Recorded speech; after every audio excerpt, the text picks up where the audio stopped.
Hey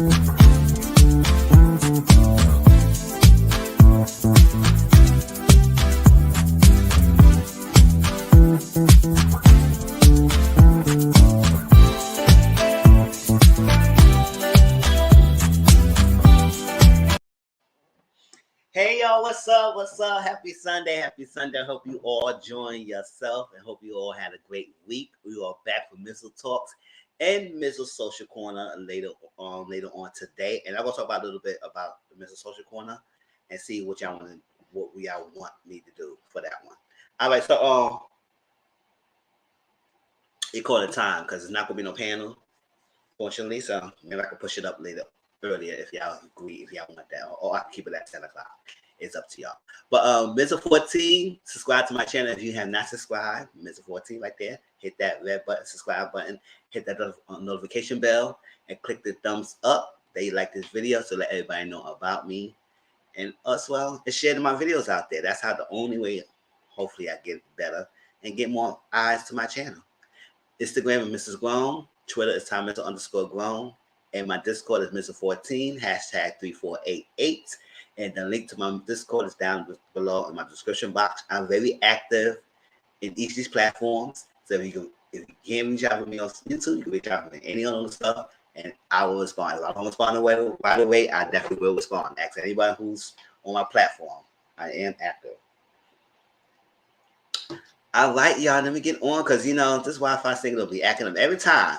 Once I get alive, they don't want to start acting up. Oh, it was acting up all day. It's still working, but I just don't know what the stream, y'all. Sometimes it's acting up. Hey, what's going on, y'all? What's up? Let's see. I'm shine bright like a diamond. Hey, CM Boo, what's up, Omani? How you doing? Hope everybody else y'all have a great week, and I hope everybody else is coming in soon.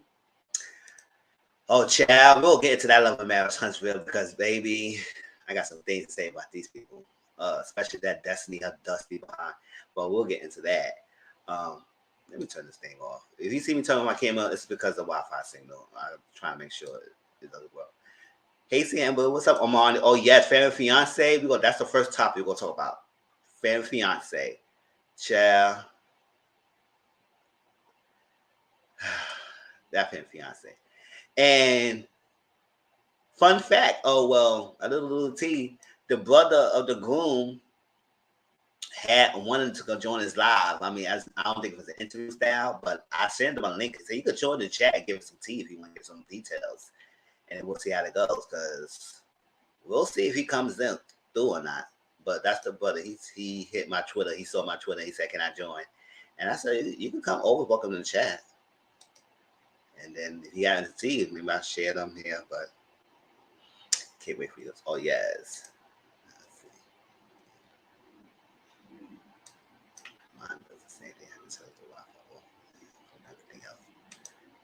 That's what I'm saying. All right, y'all know I start with the show's update. Let's get through that first. And then our first show will be Fair Fiancé. Then we'll talk about Cherish today. Then the third topic will be Belle Collective. And then last we'll end it with Love and Marriage Huntsville. All right, let me do this first. Put a little background music.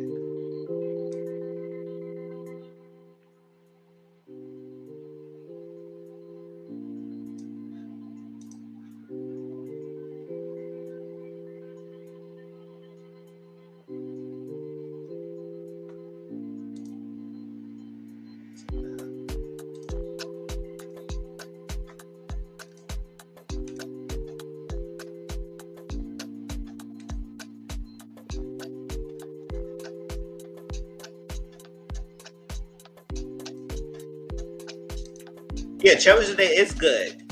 Have you ever watched? If you like Eva DuVernay, then you like her stuff. It's she produced that show.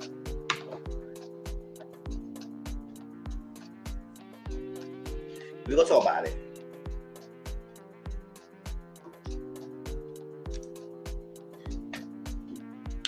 All right, Love and Marriage Huntsville season 4 on Saturdays. So we're gonna talk about that. So yeah. Cherish Today, yes, it's really good. It's really good. It's an anthology. So I'll explain that when we talk about Cherish Today and what it's about in the current season. And a little bit of recap of last season if y'all didn't know what it was. Belle Collective season 2. Ooh. On Fridays at home. I gotta delete that today. but there's no more. So after today, that will be deleted. Fiancé season 3 is on Saturdays. Real Housewives of Potomac season 7. It premieres tonight on Bravo TV. Yes, I'm gonna watch it. And the first episode review will be next Sunday, and any Sundays after that, it might be a premiere. Meaning I will pre-record it and we watch it together, premiere, and we make comments on it, or something like that. We'll see. The Oval season 4 premieres on Tuesday, October 11th on BET. I'm not gonna review it, but I'll probably do some watch alongs of it. All right. Cherish the Day season 2 is on Tuesdays on OWN Network. Let's get on that. Move on from there.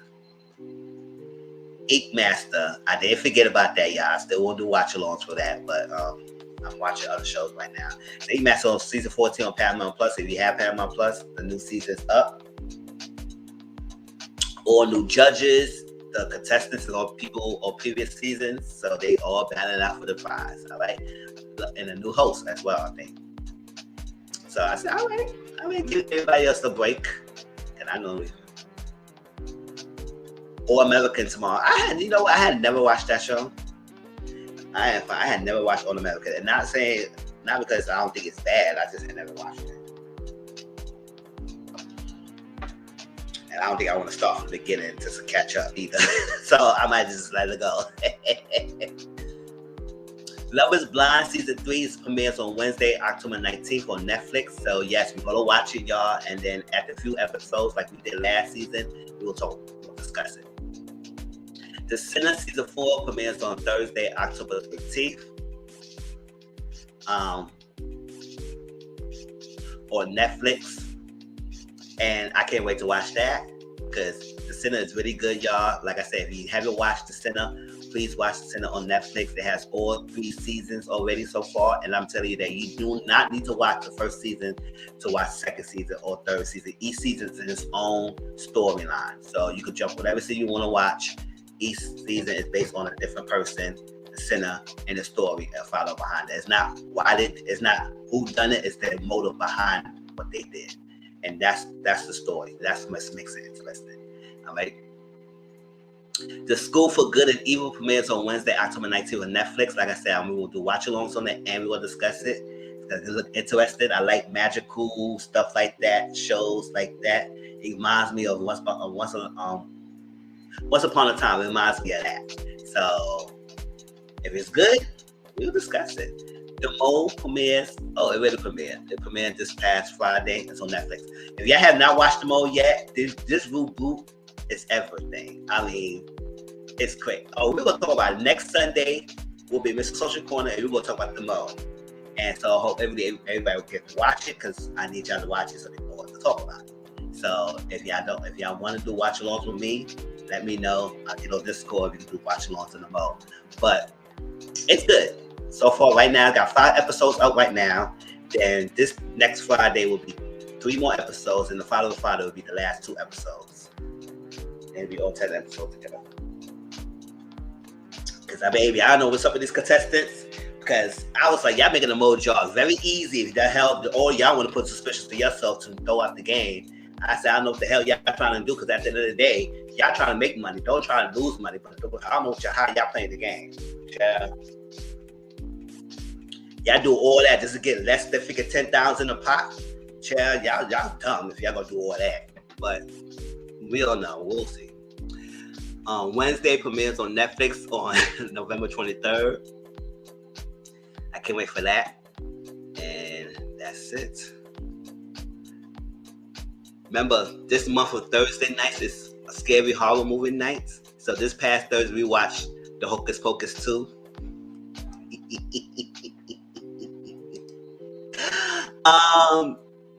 It was cute. That's all I'm gonna say. And that's it. Even people who watch it with me, they can vouch for me. I was like, okay. It was a classic. It's just a classic Disney movie, and that's it.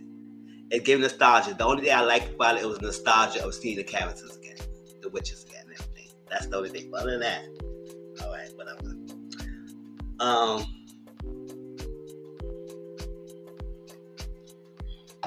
It was cute. It was cute. That's all I was saying. And when I watch it again, that's not gonna happen. But I watched it one time and that's it. Sunday, October 16th, Mr. Talk, Love and Marriage Huntsville, Fan and Fiancé, Real Housewives of Potomac, and Cherish Today. And then next Sunday, Mr. Social Corner will be Demo. All right? All right, that's it.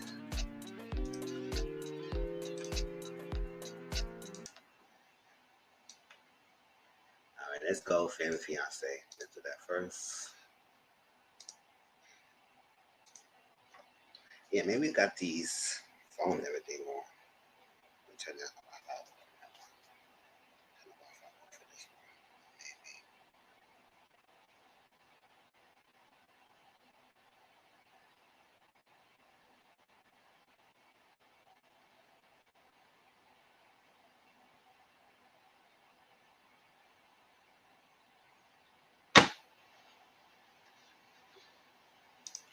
There we are.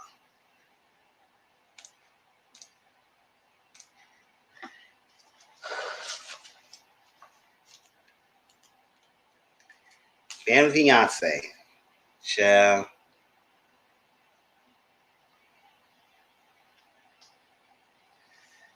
I never got so upset and annoyed with a family ever in the show. I mean, it probably has its moments. Probably other families that got me upset and annoyed. But this family, especially Budget family, was on one. They was on one, and it wasn't explained to me why they was on one. They was. I'm ready for Wednesday's show. Yes, I'm ready for it too. It stressed me out. Definitely it is, Amani. They stressed me out as well. And I understand what was the angle, purpose, but we'll get to it. We'll get to it. All right, so Bridget and Andre, they met on Instagram. She slid on his DMs. He thought it was a business transactions like that. The tweets about child, for real, because everybody was upset about this episode.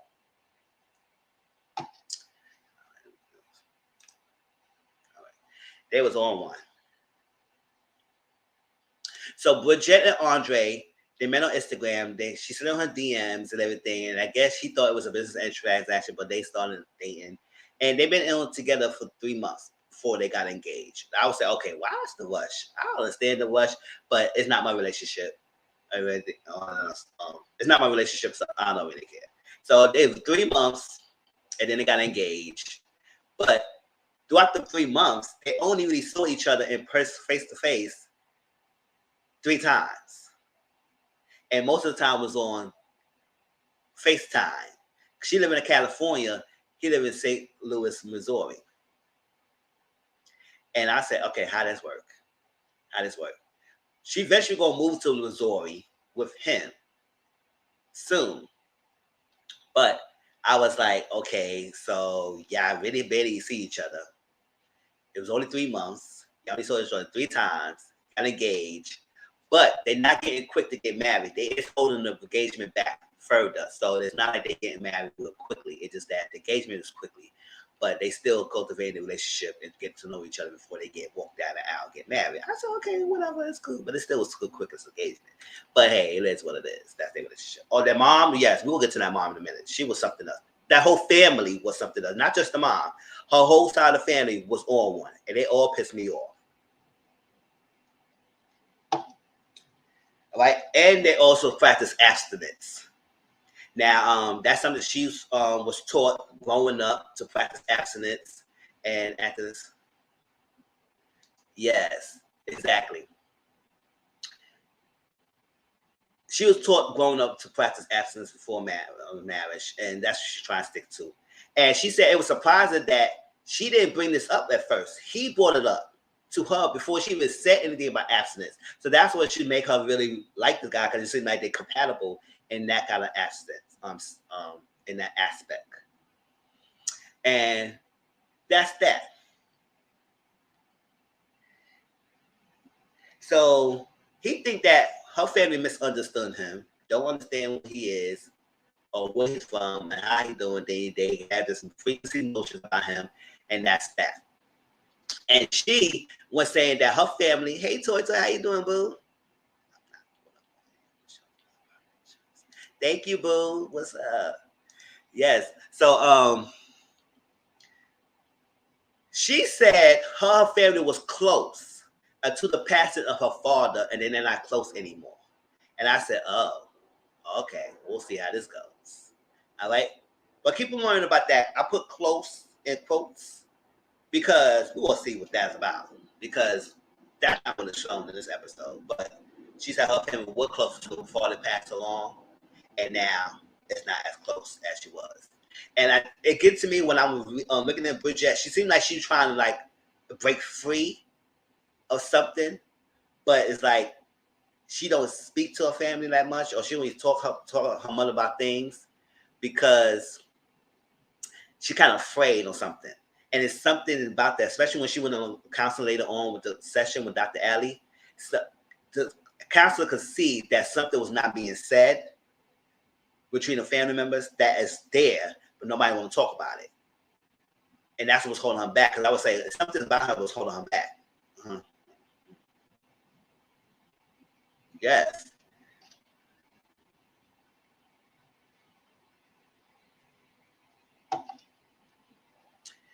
Yes. So something was holding her back. All right. So when we get to that point, Bridget bring her mom, Rhonda, her sister, Brianna, and her brother, Bruce. And I said, oh, that brother looks horrible. He looked like a freaking Norbert reject. Whatever. I said it. And then that sister had a nasty disposition, and Rhonda, they always coming in here and look like they was the holy sanctified. And y'all know how I feel about people who are over religious. That irks my nerve. Because I said, what the hell is wrong with y'all? Y'all feel like y'all gotta judge everyone else. You know, that could be the main ones who's not perfect, but everybody else gotta be perfect. That's the persona they were trying to go by.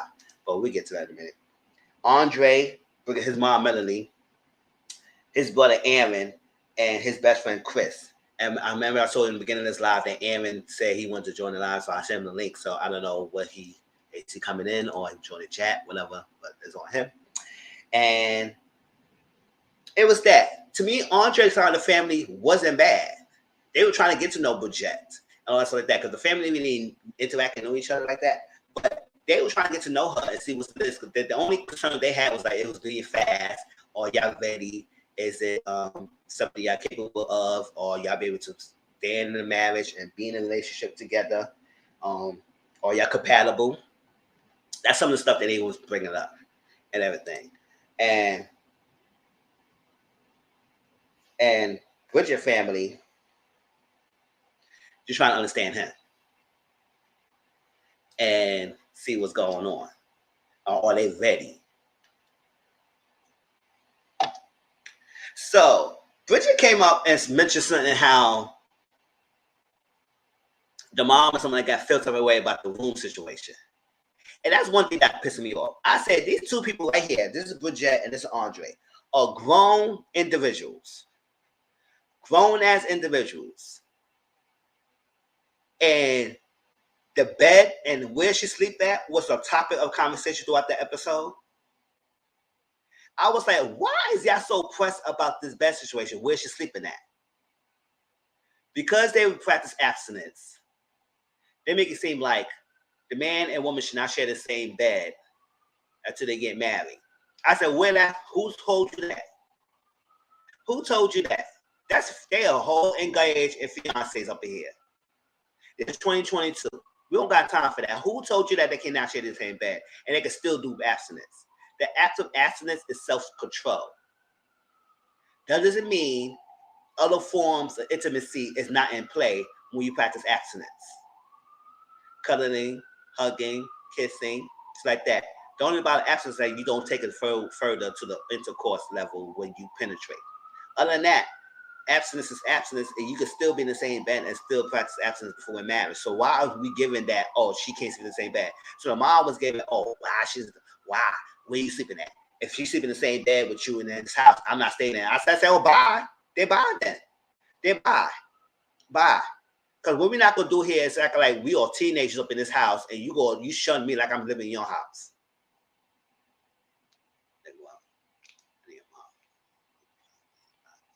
That's what I'm saying. All the budget. And I was like, it was aggravating me. Said, why is y'all so pressed about a freaking room? And then they didn't make it better that Bridget was lying to the family, which I understand why she was lying to the family. I get it. She be lying. I said, I want to get 2F about them. I said, yes, we sleep in the same bed, and what? That's how I am. I'm not rude and mean, but at the same time, I'm grown as hell. I'm 36 years old. Nobody gonna tell me who I'm sleeping with, what I'm not sleeping with in my own house, or who I'm sleeping in what bed. Child, not religious or not religious. You ain't gonna dictate what I'm doing. So, and I guess did they want her to have babies immediately? I don't think they wanted the bad babies immediately. They didn't want them to be the same bed, period.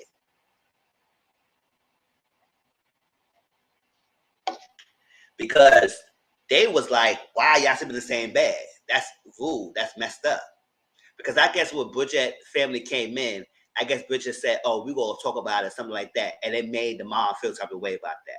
So when she brought that up in the thing, I was like, oh, I want to know clarity. They said, I want to know what if you sleep in the same bed. It's like that because you sleep in the same bed. I can't be staying here with you because I don't know. And that kept going off and off about it. I said, are they teenagers or they figure grown individuals? Because they were standing there looking like they were being shunned by their parent and like put on punishment. Mm-hmm. Yeah. So I was like, that was totally messed up. So they had different tasks. Andre task was transactional or romantical. There's a bunch of questions and stuff like that, and they're going to see what's about. And then her task was, why are you the one? And they'll ask her the question and say why she's the one. Right? So based on the task,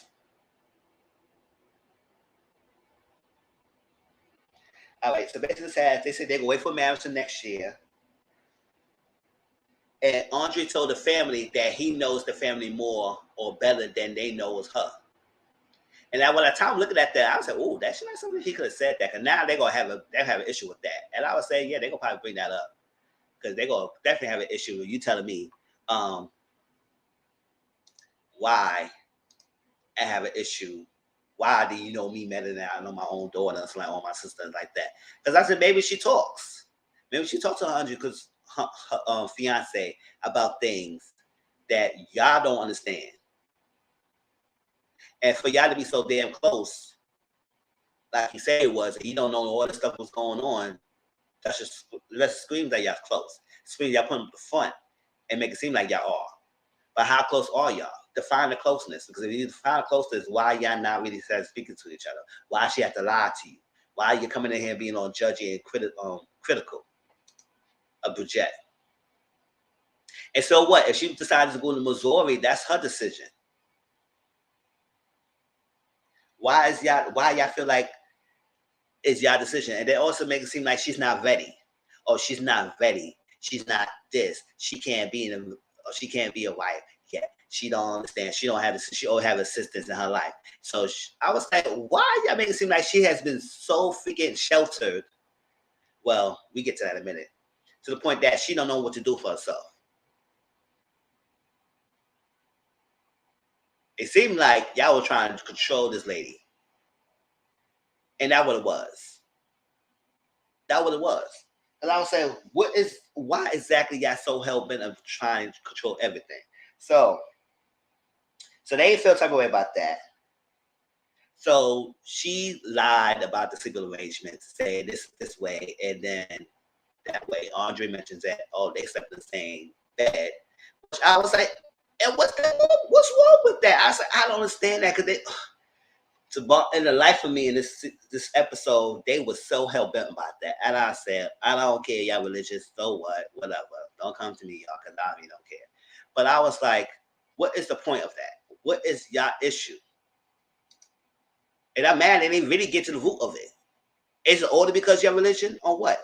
And then what pissed me off about this episode, they kept weaponizing the father's passing. Because Bridget said, oh, her father had a standing room and he was well-liked, community and everything. But then he told us the story later on, but your father mother did to you. And I said, oh.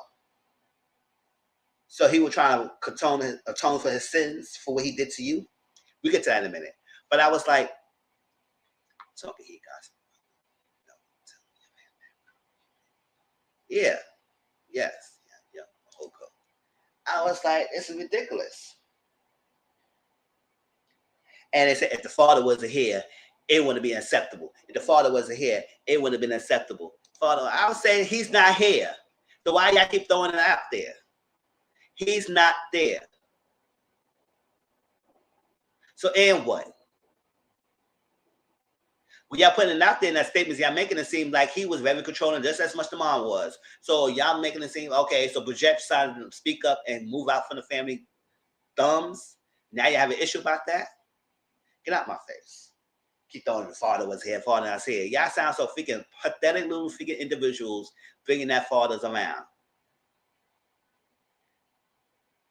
It wasn't in a positive light because when y'all keep bringing it up, it means to me, it make it seem like he was very much mean and controlling. Right? So the family, Bridget family don't like that she was pillow talking to her husband, fiance. I said, why she can't pillow talk? Couples pillow talk all the time. And she would talk about her childhood. Now, if her childhood was in direct relationship to her brother and sister, then that's so be it. But she would talk about her truth. So they have an issue that she was talking to her family about her childhood. And speaking of that, she was talking about what my upbringing was. Because they were confronting Andre, and then Andre brought it up. It's like that. He says, well, something on your childhood affecting her to the way it is affecting you. So like that, then y'all to work on that because y'all not as close as y'all seen y'all was close. And she said, I don't know why she wouldn't tell you. She ain't had no right to tell you like that. You ain't no right to talk about how my child was. It's like that. I said, no, she wants to talk about her childhood. She was talking about her childhood.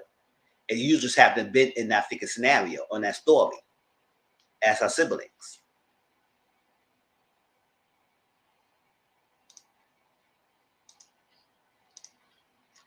Yes. So at the dinner table, they was talking and they discussing the task.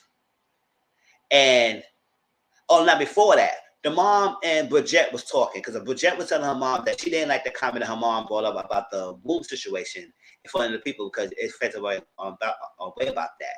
And the mom said, well, you hurt my feelings when you were saying that, I'm going to let you know something about that. And she said, she get that, but you was being here judgy and all that stuff like that. And here go the sister lurking. The sister was lurking. This was the sister.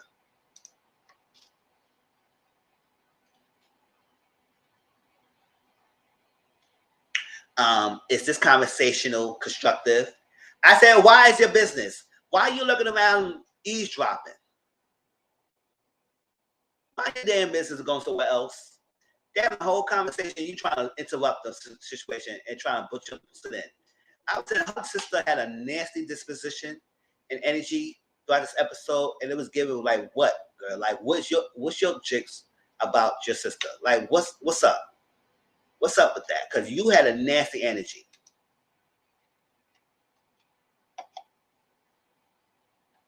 And the brother looked dust capped like a freaking Norbert reject with an afro puff hand looking like, she looks so tired through. Whatever. So they kept judging about the situation, the food situation again, and they keep bringing it up. I was like, oh my God, not again with this food situation. So Andre said they slept in the same bed. Bridget was lying and saying that, not all the time. I wasn't sleeping in the same bed. Yes, it is. I was. So like, it was like, I said, understand it when we come later on, maybe why I understand why she lied. But then the other day, it was like, whatever. They were going to have a reaction no matter what she said anyway. Especially a whole strong reaction if they slept in the same bed. I said, I don't know why they two grown adults. So Brianna's sister was getting on it, getting on him, attacking Andre about the womb situation, living together, womb situation. I was like, oh my gosh. So Andre, as it could be kind of messed up, but at the same time, now I'm looking at it, I said, I'm glad that he did that. He said, were you living with your husband before you got married? And she said, No, you didn't. You had no right to bring that up, dude. I was like, okay, the hypocrisy of it all. You're up here judging your freaking sister about doing what she doing. We did the same thing. Now, should he called you out? Maybe, maybe not. It's up to the viewers to decide if that was tacky or not. But at the end of the day, he was pointing out, I said, as much as you was criticizing us, you was living with your fiance or your husband before y'all got married. And of course, y'all was in the same house, in the same bed. So how dare you come over being high horse and like you was doing everything right and now was the freaking wrong one. Now, I did a key fact. I forgot to mention that Bridget did say, even though she was practicing abstinence like that, because she took control of her body because she wanted to practice that, because in the past, she wasn't a virgin. So apparently, the act of abstinence before marriage did not happen in that aspect. But it's a piece of the situation I will explain to you. And let me get to that yet before we put that all together. There's reason why that was happening. That happened. But her abstinence is her control, her decision. It's like that.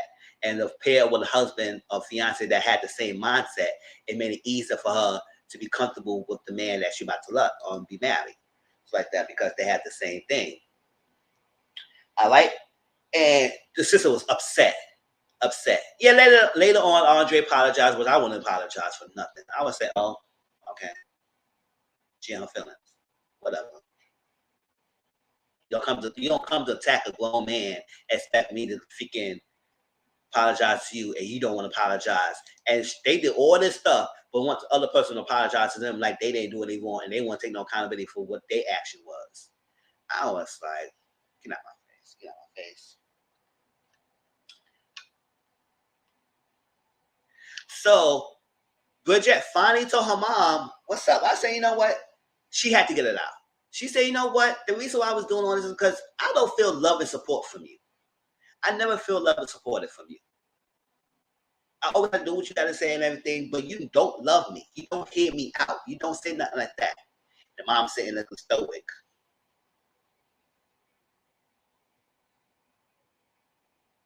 She's just sitting there. I said, I'm glad she's telling you all. Because this has been years of her not saying nothing.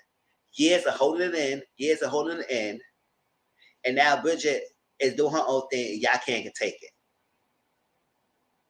But I think she killed herself for not speaking up in earlier times. But she's speaking up now. She said, I don't feel value from you. You don't support me. And she can't be this perfect individual that you make her supposed to be when your stuff is not perfect. And I'm feeling that I'm disappointing you for not being the person how you want me to be. So, like I said, Andre apologized to Brianna for putting her blast on into the table, which is rightfully so. Oh well. But so what Bridget talked to Tracy, they get to understanding. I might just keep this off because I keep going. I'm sorry. This is why I'm not saying let's get on nerves. Just doing that now. When Tracy was talking to Bridget and Andre, Tracy had a clear understanding of what's going on. She was saying that your family is basically trying to control you. And that's what it was. It wasn't close. It was control. It was definitely control. And you had to break out of that and let it be known. Because the family would make it seem like, oh, family's bugging, the family's sticking in water, and then you bunch of this together. I said, y'all toxic family love to throw that line out there when y'all would be toxic to your own individual family. Because y'all didn't think about blood and how you trying to hurt them. You wasn't thinking about blood or you trying to dismiss their feelings or not supporting them or no feel for them. You wasn't thinking about none of that. You didn't like that Bridget is standing on her own 2 feet. That y'all feel like she was a freaking weak, docile type of individual that can't do nothing for herself. And y'all was liking that. Because y'all could be able to control her. But Bridget said, I had enough. And y'all not doing this to me anymore. I found my independence. I found someone I want to be with. I'm moving out of California to go with someone else. And y'all in the whole tizzy fit. She brought shame to my family. She bringing the family down. She's doing this. I felt his head. He would not accept this. And this is that. And this is that. I said, what is she doing? What is she doing to the family? So, and Tracy was telling her that they are basically trying to keep you in a child place. And that's why I would say, thank you. That's what it was. They don't view her as a grown woman. They view her as a freaking child that's stuck in a child place and she can't do no wrong. Because when they were speaking, they were speaking like she is a freaking helpless individual that needs to learn how to do these things. And I was saying, what is going on here? So Tracy said, you're going to sit down with Dr. Allie and talk with your family. Because clearly is a lot of issue with Bridget with her own side of the family. Not between Andre and Bridget. To be honest, Andre and Bridget seem like they do love each other. And I'm glad that Andre stick by his wife. No, his fiance. I keep saying wife, but I think they did get married. But stick by his fiance through this time because he understands her. And then also Bridget is working on herself too. She's going to counseling. She's going to therapy. She's doing things to better herself. And he's there to support her 100%. He was by her side throughout this whole thing. And I'm glad that he did that because it seemed like nobody was on her side like that, especially not her family. Even his side of the family was looking at them and was like, what the hell's going on, y'all? It's not really a big deal. Calm your minds down. So they sat down with Dr. Allie. So when they was talking, Brianna was like this. Mom sitting there looking dumb, and the brother looked like, I would say, oh. So he's talking, and Dr. Allie says, hold on. It seems like something's not being talked about. Something here is not being talked about, and it's causing the rift. What's going on? And this one, Bridget told us. Bridget said when she was young, it's a close friends and family that people close, it's like that, they trusted, SA her. You know what the SA is, sexual assault to her. And that's how her virginity got taken away.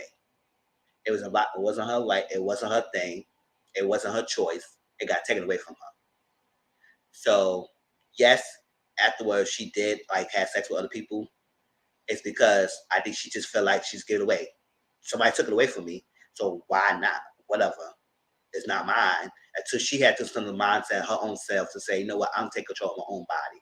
And that's what leads to her wanting to do abstinence now. Even though she had a couple hiccups, mistakes of having sex. But the first time that her freaking they not even knowing what sex was, not even knowing things is happening, it got taken away from her. And instead of her mom being there for her, the mom called her a hoe, a whore. A whore. Called her a whole straight whore. And then proceeded to lock her in the room like she's in freaking jail and she can't get out. And they bring food to her to eat. She couldn't even go out and lock her in the room. All because someone took advantage of her. Instead of helping her, y'all made her feel like she was wrong. Especially the mom. And then the mom and dad, and this when Brianna got up, because she couldn't take the truth. Came in her room and try and yank her out and try and say what's going on, something like that. Make her feel wrong and something like, whatever it was. That interaction was not right, according to Bridget, because it was getting her upset. And that's what it was. So instead of helping her, y'all call her and lock her in the room, shelter, all the time. So hence why y'all feel like she's not ready, because y'all always think she's a girl. So I think Bridget was living with her sister at this time too, because it was an unaired clip that's on YouTube that saying that sister said, "Oh well, that's actually Phil. You can get out my house, take care of something, get out my house," and like that. I said, so y'all always been like y'all want to have a close eye thumbs with this girl and act like y'all control her. And master as y'all being close. No, y'all want to control the lady. I would say, really? You really lock her in the room and make her seem like she was wrong when she got told you that somebody took a violation of you? And I was like, you know what? I was like, well, hearing a story like that, I don't blame Bridget for even taking away from family and freaking dissing herself. She need to. With family like that, you got to diss yourself. Because after all that said and done, here go the mom. Now, she's crying her out. Brianna left this middle. So she had ample time to go close to her daughter, console her daughter, make her feel welcome and heard for finally. And she just sit here, you know, I saw this happen to you and everything, all that sort of like that. But why you didn't tell me this? And why you tell me a long time ago? And why you go? I said, hold up. Pause. You tackling this lady? You tackle her? Because it's not an apology. She went, not a freaking full second, went on a rampage on this girl about why she didn't say nothing, why she this, why this, that, instead of understanding that this happened to her. And y'all lock her in a room and made her feel like it's wrong. And call her a hoe.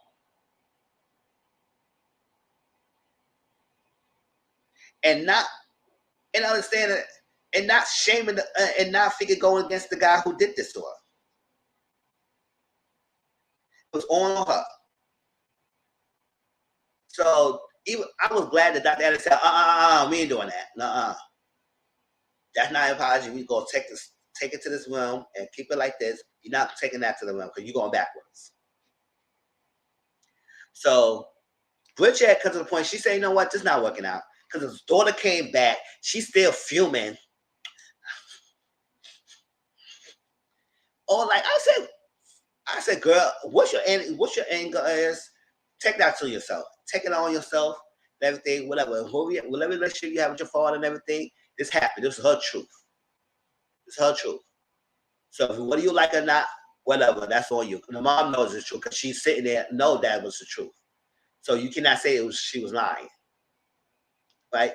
So Bridget say, you know what? I don't got time for this. Because they're not trying to accept the fact that it's happened to me. They're not trying to acknowledge it. They had this nasty disposition. They had sitting with their body language, act like I'm the wrong one. So I'm gonna get out of here and F this. She didn't say F that, but I put that in there or whatever she just said. She left out the thing. And then they're gonna have the nerve to say, oh, she said that to bring the family down. She tried to shut the family out. She tried to make us look bad. I said, oh, so y'all get all that to say that she will put y'all down. I would say, Bridget, I don't know if you ever go listen to this video or not, but I'm glad if you do that you distance yourself from your family. There are some family members you need to distance yourself at all points to work on your health and heal. To work on yourself and heal. Because I'll be damned you staying around and let them try to control you like this and trying to shame you and still blame you after you shared this horrible event that happened to you and they still made you feel like you was the wrong one. I would say, hell no. I would cut ties with them and that's it. So Bridget said, you know what? We don't need this blessing ceremony because I don't feel it. I don't need it. I don't need it. And Andre stepped outside and it was like that. You know what? We don't need it. It is what it is. I wanted it, the blessing, and it was a point for me in the beginning, but now it's not a point for me. So they got out there. Tracy told them, you know what? At this time, we would have this blessing ceremony. Because normally the family, Bridget family was ready to say they wasn't giving their blessings anyway. So I was like, okay, and we don't need it anyway. So they said no, and then my DVO cut off. So I don't know what happened at the end. I don't know what was the update of them. But that was family fiance because I was like, even some people, I wish they come in, like Jana and all they'll come in and they can vouch for me because I was about to be so done with this episode. I was like, I was done. I was like, oh hell no, I don't want to watch it anymore. When I laughed in with that thing, they said it was getting on stuff by someone. I turned that shit off. I said, no, I don't got time for y'all. I got time for y'all. Y'all was doing the most. Y'all was doing the most, and I hated it. She said something traumatic, and y'all still made her feel like the wrong one. And there was another clip on YouTube. I said, YouTube, stop putting these freaking unaired clips. Put it on the episode. The brother talked to Andre.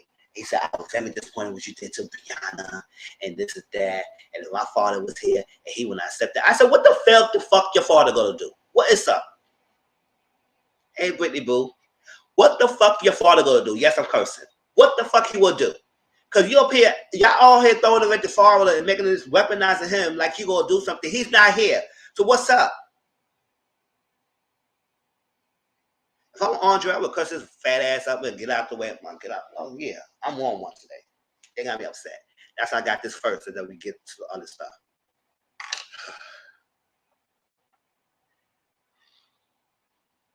Doing the whole most. My father was here. My father was here. Well, he's not there. And you act like you the man in the house. You say it look like a dust cap. Get out my face. Do something with yourself and play with yourself. And get out on your face. Bridget will be fine. She'd be fine. She'd be fine. Bridget, move to Missouri and live your life with Andre. If it's not with him, live for your life for yourself. Because that family is toxic as hell. And leave they freaking judgmental, religious ass over there on place in California.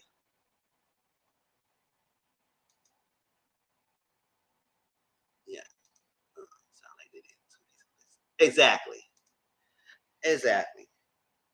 That fan fiance. And I wish Aaron, hopefully, would have came in and gave some tea of the episode. Because the brother did say he wanted to join the line, but I guess he didn't come in. But that was fan fiance, y'all. If any final thoughts, let me know how y'all feel about that in the comment section below. If y'all watched the episode or not. But based on what I said, y'all give y'all 2 cents. Because like I said, this will let you know that sometimes blood is not always thicker than water.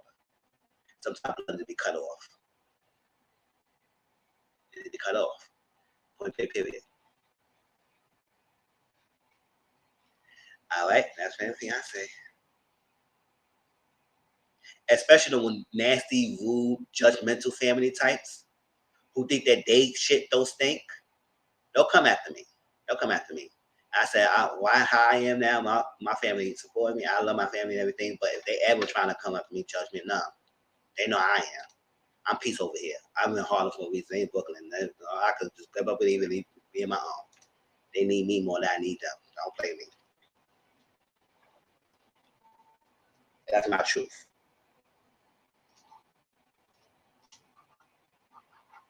Because they don't have that relationship. Because I don't know.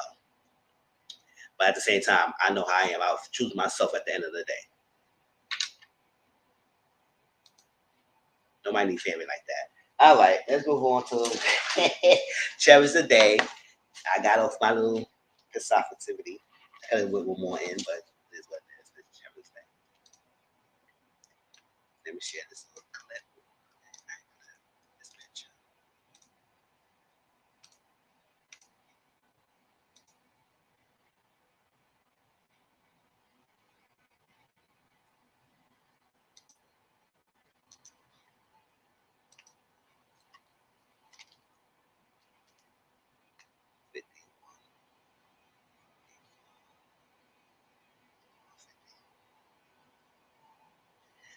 All right, y'all. Cherish the Day.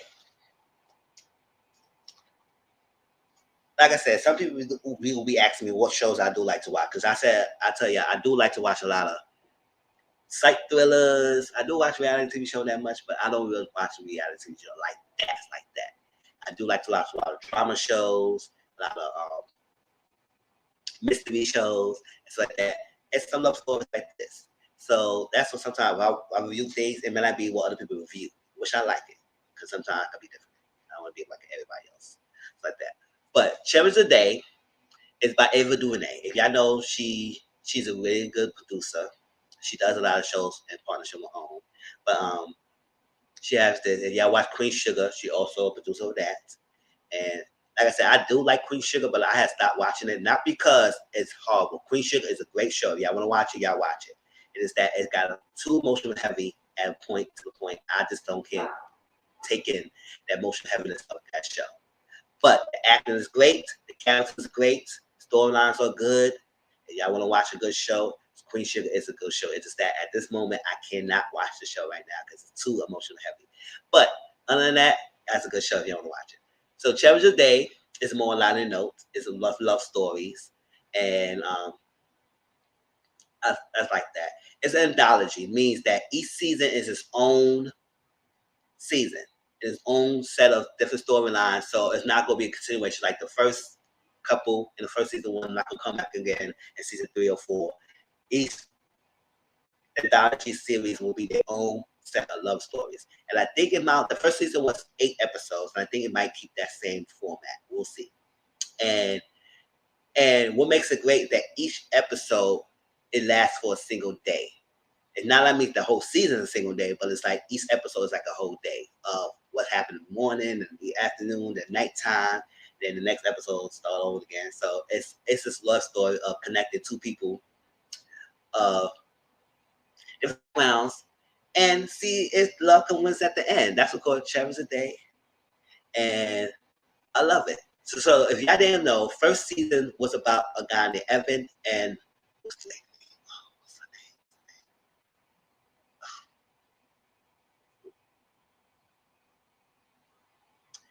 Hold up. I'm gonna get it out because I don't want to say the name wrong. Because she had a unique name, and that's how I had like it. So I don't want to butcher another unique name.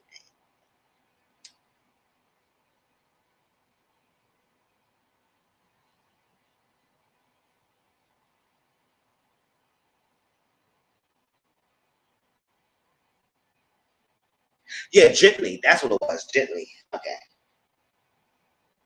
Evan Gently, and he was very well-to-do family. He had the money, the success, and everything. And she wasn't struggling, but at the same time, she was trying to get her prime and everything. So they met up, and I guess at one point, I think she needed a new refrigerator or something like that, and he was taking her a ride, and he gave her a ride, and from there, they started trying to connect each other's world and got to get to know each other, and it was nice. I mean, the guy was looking like a guy too, like Evan. I mean, y'all want to see the picture of what he looked like. It is what it is. Um, Whatever. I'll show y'all later. But it was that. So they had two different walks of life. So he was a little bit more was uptight, well-to-do, privileged person, and she was free spirit, not controlled by bounds, not controlled by gender roles, want to work, want to do things. So that was probably a little stiff between their relationship. Because like, all right, if he said we get married, I make this, that, this expectations, and she don't feel herself to be as the normal traditional woman. She feel like a modern woman that want to work, want to develop herself and everything. So at some point, they still did like each other and they loved each other. But they did get married. They get married and everything, and they put in the two families. At one point, you know how the freaking bougie family would be. They pretentious and judgmental. More the mom side. The father wasn't that much judgmental because he was on his own world. But at the same time, he still, by his wife and everything. But the mother was more on one. After a while, the mother came along, and when it came to marriage and everything, she did was there. She was there. Make sure you love her. This person you love. Just make sure you good and you do right by her. Everything. So she came around, and Evan had to make sure Jetly's father was good, and Jetly's father had to judge him because his father was in the hood. He was in the hood. So how their fathers are. They don't play what they do or something like that. So it was that, and it blended into family. Unfortunately, at the end of the storyline, I think the last episode, they did get a divorce. It's because, and I wanted to work it out, but I think at some point, Gently, she had an opportunity and something that was going to be beneficial for her. And I think he didn't really like it that much because he know she's ambitious, she wants this, like that. And I said, it's her time. And she worked so hard to get the opportunity. And I guess at some point it didn't work out for them, those two. So they did end up getting divorced, but they still had love for each other. And it's that as partners, they can't be with each other anymore because it was the whole thing. I think he can't fulfill his promise to keep her happy or stuff like that or whatever. But I guess it was two different times. At the point in their lives, they can't just like be for each other. So that was season 1. So if y'all want to catch up on that, y'all watch it because it was really good. So now up to season 2, which I thought they canceled the series. I said, come on, how you gonna call it anthologies and there's no another season? Like, what happened to it? So this second season, this is two couple right now. The only lady to the left, her name is Sunday. And y'all all know who he is. He's an actor, well-known actor, but his name was Ellis in the show. And we're gonna find out Ellis and Sunday knew each other since high school. But they did not have seen each other for 25 years. So they dated in high school, and you know, he was the basketball player, you know how that goes, and he was a cheater. So that's happened. So at that time, she was more embarrassed than him because everybody knew she was getting cheated on. And at the time, she was not her own self. She was always referred to as Ella's girlfriend. Ella's girlfriend. I said that's gonna be time because my name is Sunday. My name is not on freaking Ella's girlfriend. Like I was not born out of freaking womb to be called somebody Ella's girlfriend. My name is freaking Sunday. They call me Sunday. Like what is going on? So it was tarnished. So he did say he did look for her afterwards in freshman year in college. But when he reached out for her, she told the roommate to lie and say that she was somewhere else, and that's not happened. So from there, they haven't seen each other for 25 years. Now, fast forward to this present time, she was in Atlanta because she runs a restaurant. He is a single father with 2 daughters. But you saw a lady in the house, which I remember, what's that show? Steve Harvey show, that's on Regina. Not Regina. What was the other lady? The assistant? Yeah, tell me her name. She's the soon-to-be ex-wife of Ellis. And it was so common because Ellis and Anastasia, that's her name of the show, they was married, and I think she supported his dream and everything, and he did what he did, but he got injured, and she helped him around and big himself up, helped him get to the back, and he did off season, and he didn't like it, so he came back, he did better himself. Now he's a plumber and construction and all stuff like that. Lavita, yeah, Alize Jenkins, yes, that's what it was, yes. Yes, Terry Vaughn in real life, yes, Lavita. Yep, that's her. She's the she plays Anastasia in this show, and she's the soon-to-be ex-wife of Ellis. And I said, "Oh my gosh, I ain't seen her for a long time." And then she's back, and come around. And then when she wanted to dream, she had a dream of singing. He supported her because, like how she supported him, he supported her and her dreams. But come to find out, she fell in love with her role manager. So now it's like a karma because he cheated on Sunday a long time ago, and now he fell in love with somebody he loves so dearly, and she cheated on him. So now they in a divorce, getting divorced and everything, and that's what it was. Yes, they get divorced. So he got 2 girls, and this is that, and she's run the restaurant, and then she went back to New Orleans because her father lived in New Orleans, and then I guess it was the plan was the father to come to her to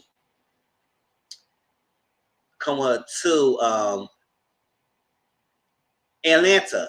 But the father said, hell to the no, I'm not moving to Atlanta. I don't want to move out of here. My memories is here. And I think her mom or his ex-wife, she deceased, widow, like him a widow. She deceased, and I guess he feel for her, and I guess she passed away a long time ago, but he still feel like it's present, you know, and I guess she feel like he's something wrong with him. But we don't even know he got diagnosed with anything. But she always feel like something's wrong with her, so she wants the father to be near her so they have more time. He said, "You can always come down to New Orleans. Why do I have to move to Atlanta? I don't have time for that." Everything. So the bathroom plumbing is messed up and off. She was trying to do everything herself. When she went to the store, that's when she finally bumped into Ellis. Ellis saw her. He said, "Sunday, she's coming around," and they just saw each other. I said, "Oh, they had history." You could tell right from back they had history. And that's what they told us later on of the history I just explained earlier in this episode, in this review. And I said, "Oh, good." They're looking at each other, and it's like, I was like, "Oh my God, yeah, on this line." I said, maybe it's because you know why? He was her first love, her first kiss. I don't know if that first had sex, but maybe they could be the first person she had sex with, but it was a first. And the fact that he broke her heart like that, she was mad, she was angry, because she was trying to play it off that she was angry because she went to her friend Lynette or her sister, whatever her cousin was, whatever the Lynette was, it was in the house. And she would say, Lynette said, "You know you was mad." She said, "No, I wasn't." I said, "No, you was girl, you was mad." And she said, "You know, yeah, right." She said, "But he's still fine." She said, "Oh my God, yes, he is." I said, "Yes, he's a fine looking man right here." So all of that, and it just brought back memories of what happened at that time. So she tried to get some stuff in the store, plumbing, and I said, he just said he's a plumber in construction. Why the hell you didn't ask him to do it? But she wanted to do it herself, and she could not do it herself. And I said, hell to the no, I ain't doing that stuff for myself either. I don't care, I'm a man or not. I can't do no plumbing. I ain't going to trade school for that. I better hire somebody to do that. You went to school for it, do it yourself. I can do a little yin yang here and there and there, but all the extra stuff, nah, I ain't doing that. So to find out she couldn't do it, she finally asked him to come to the house and do it. And from there, he's coming the next day, and she said, I gotta pay you. So he said, nah. So I said, this is how you make your money. You better get the money. You got 2 daughters. So we're trying to tell her that I don't think money, but then he did that because this is supposed to be a love story. It's supposed to be so romantical that he don't ask for the money.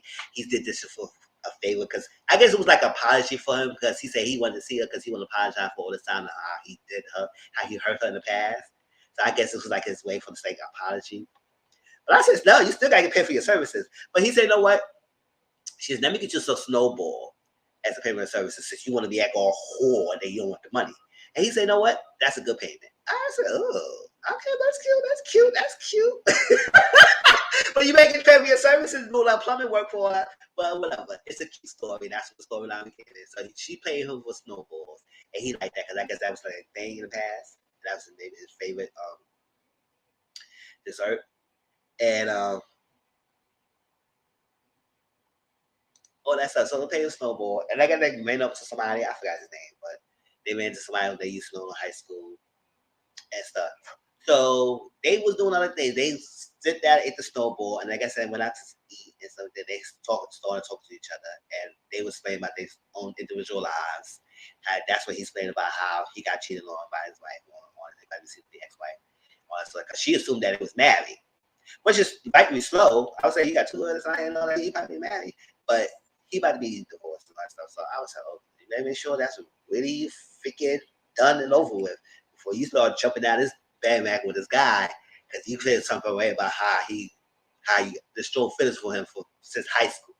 And you haven't seen each other for 25 years. So don't jump in the bandwagon again till y'all know everything is clear on Sunday. I like you, girl. You're beautiful, but don't jump in the bandwagon so fast because he's a fine man. No, don't do that. Wait a little bit. So they started talking, and then they went outside in New Orleans culture with the band in the street, and they was dancing, all that stuff. I said, that's cute. And after a while, she was driving, and she realized her father's car's not there. She said, no, he don't really drive, so what's going on? So they went outside, the doors open. I said, oh, no, don't do this tonight. I already came off watching Fiancé, and that was getting me pissed off. I need something happy going on here. That's why I like this show. Give us some happiness. I know, but even though it's some love story, so I'm not going to be some heartbreak. But still, it was still cute. So I was like, so the father's missing. He's not around. They found him.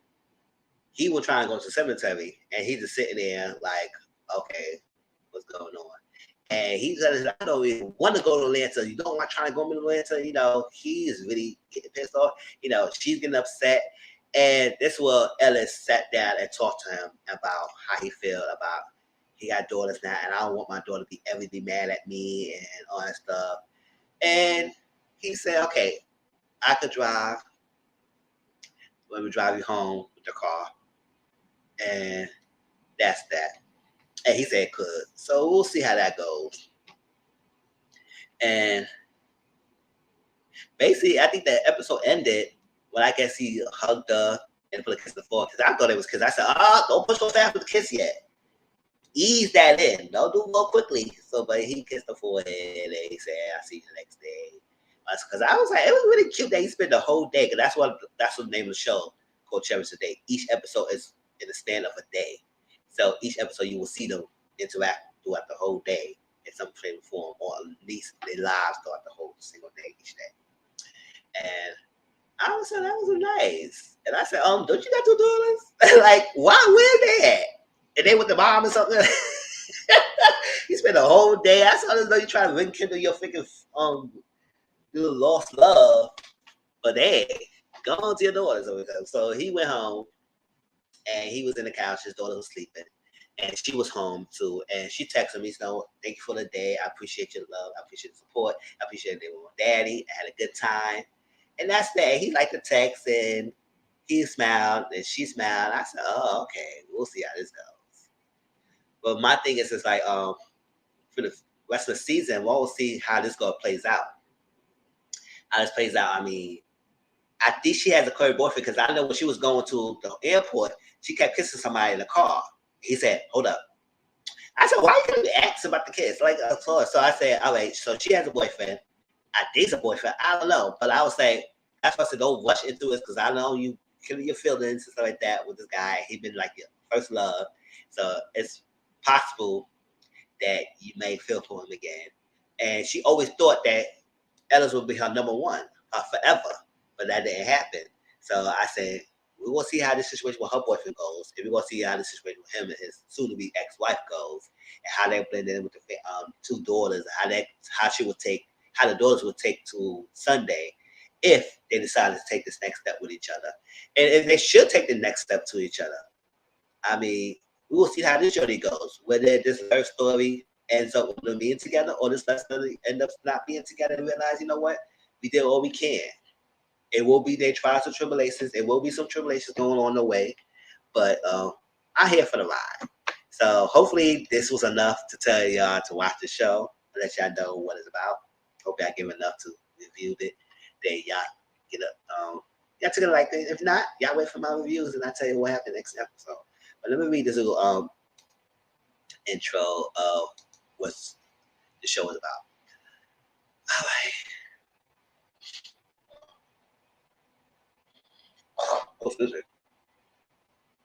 Cherish Today is an anthology series that chronicles the relationship of one couple, with each episode spanning a single day. In season 2, the rekindling of the romance is told.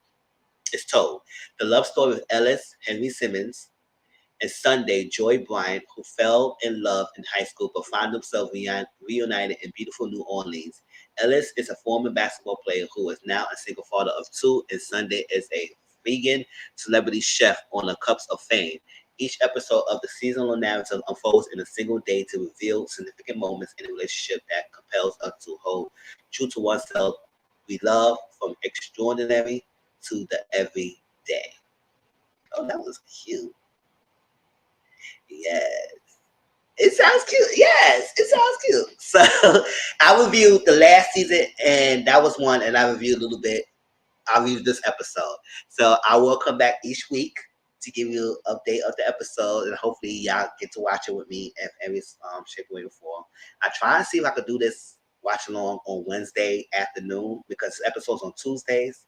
Instead of waiting all the way to Saturday to watch it, I'll watch it on Wednesday afternoon. So if y'all around to kill some time of work and stuff like that, y'all join me and around stuff like that. So maybe I can catch it instead of waiting because I do try to catch these shows on time. All right, but it seemed like it's going to be a great love story. Like I said, they are two beautiful actors, and they have the Google cast. Like the father, y'all know who he is. Let me know. Matter of fact, let me share you the pictures of the couple of the last season.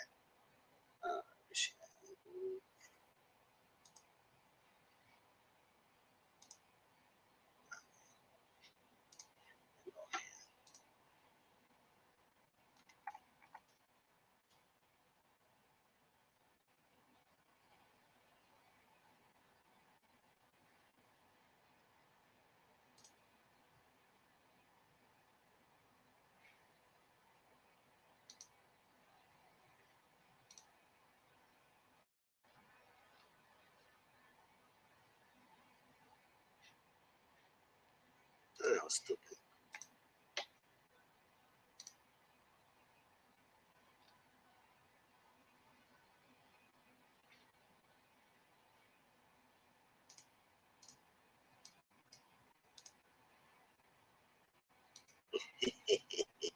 Yes, she really does a good job. She really take a time of her craft. That's why I say I would support her stuff because I know she will not disappoint.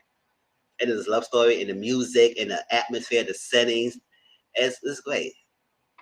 All right, y'all. So y'all see that?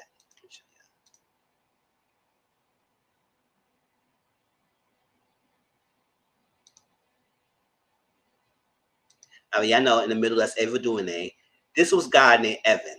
He played the love interest, the guy of last season, and this is Gently. She played the woman in the last season. And this was their love story right here. This was Evan's mother of the show. I know what she is. She's a well-known actress, and he's a well-known actor. He plays the father of Jet Li. So this was Ever's mother right here, the one with the white and the gray top, gray blazer. She played Ever's mother, and this guy, this whole suit. Faith, fuck my husband. That's him. That was him, right? Yeah, that's him. He played the father of Jet Li. He was the hood's father. It's like that. And that was the couple from last season. I said, y'all guys are fine little beautiful people. Child. And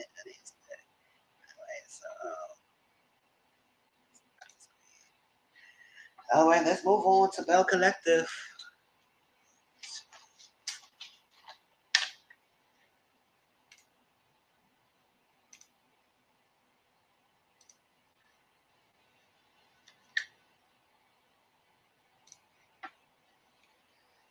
All right.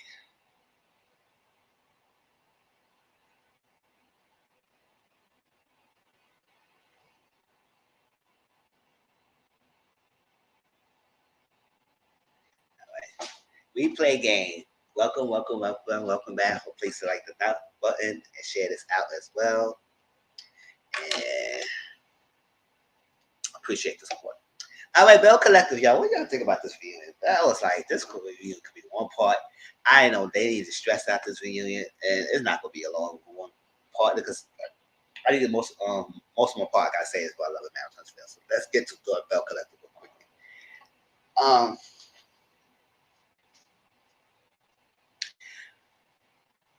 I ain't gonna hold y'all to it. He's not the father. And I was like, oh, okay, whatever. Because let's just change the fact. Because he was all happy. I told you. I told you. I told you. I told you. And I said, okay, and you still cheated? It doesn't take the fact that you still cheated. It doesn't take away from the fact that you be cheating her numerous of times throughout the marriage. It doesn't change none of that. So the fact that you appear act like you so happy that is the father, the thing is not yours, that's mind-boggling, and that's like bullshit to me. And I don't know if y'all playing in my faces in the store or not, or that paternity test was wrong. Because at the end of the day, you don't wait for 8 years to get the test. Y'all had to know. Like, y'all waited this long? Hell to the no. No, y'all can't tell me y'all waited that long. No, y'all better know. Well, he ain't telling the whole truth. The trees on kitchen end up. Yes.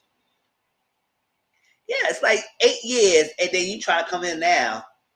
Because the baby's not a figure baby. Now, everybody was trying to make it seem like this baby was recent. I said, no, this is an 8 years old like kid. So yeah, you had to know throughout the whole time that you had to get a DNA test whether the baby's yours or not.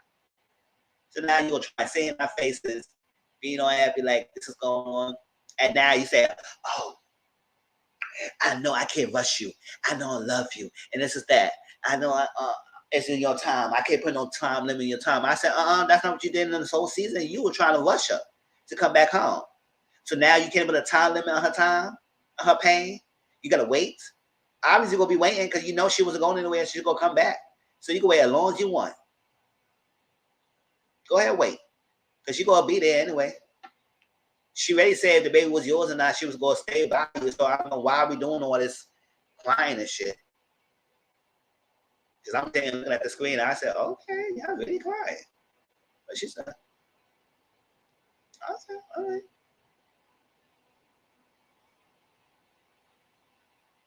I understand it was like a first time cheating, or the second time, maybe the first time you cheated and you took it back, the second time they got a baby. I understand that. But this is like 17, 18 times he been doing this and you keep taking it back. So I don't know why we sitting here and being on crying and hurting about it. Because I know I want to date this woman now. Now you want to accept this woman? Mm-hmm. Whatever. I don't know. I'm saying if Tisha and Glenn give me this dumbass story next season, I'm gonna treat them like I treat Marstorm and Tisha and Love and Marriage Huntsville. I just like give a damn and give it like I said, oh, okay, whatever. Y'all know how I feel with Tisha and Marstorm. I'll barely get them any emotions. I would say, oh, okay, whatever. Next. And that's what I'm gonna start giving. They give me this dumb song line next season. So I'm gonna say, oh, okay, Tisha, whatever. He did it, okay. All right. He cheated again. He was on DMs. Okay. All right. You gonna stay back with him? All right. That's what I'm gonna give you. I'm not giving you all. So okay. And they've been together since they were 17 years old. I said, damn, girl, you ain't trying nothing else. You didn't slip a four on another penis or something. He was doing all of that. You can't slip a four.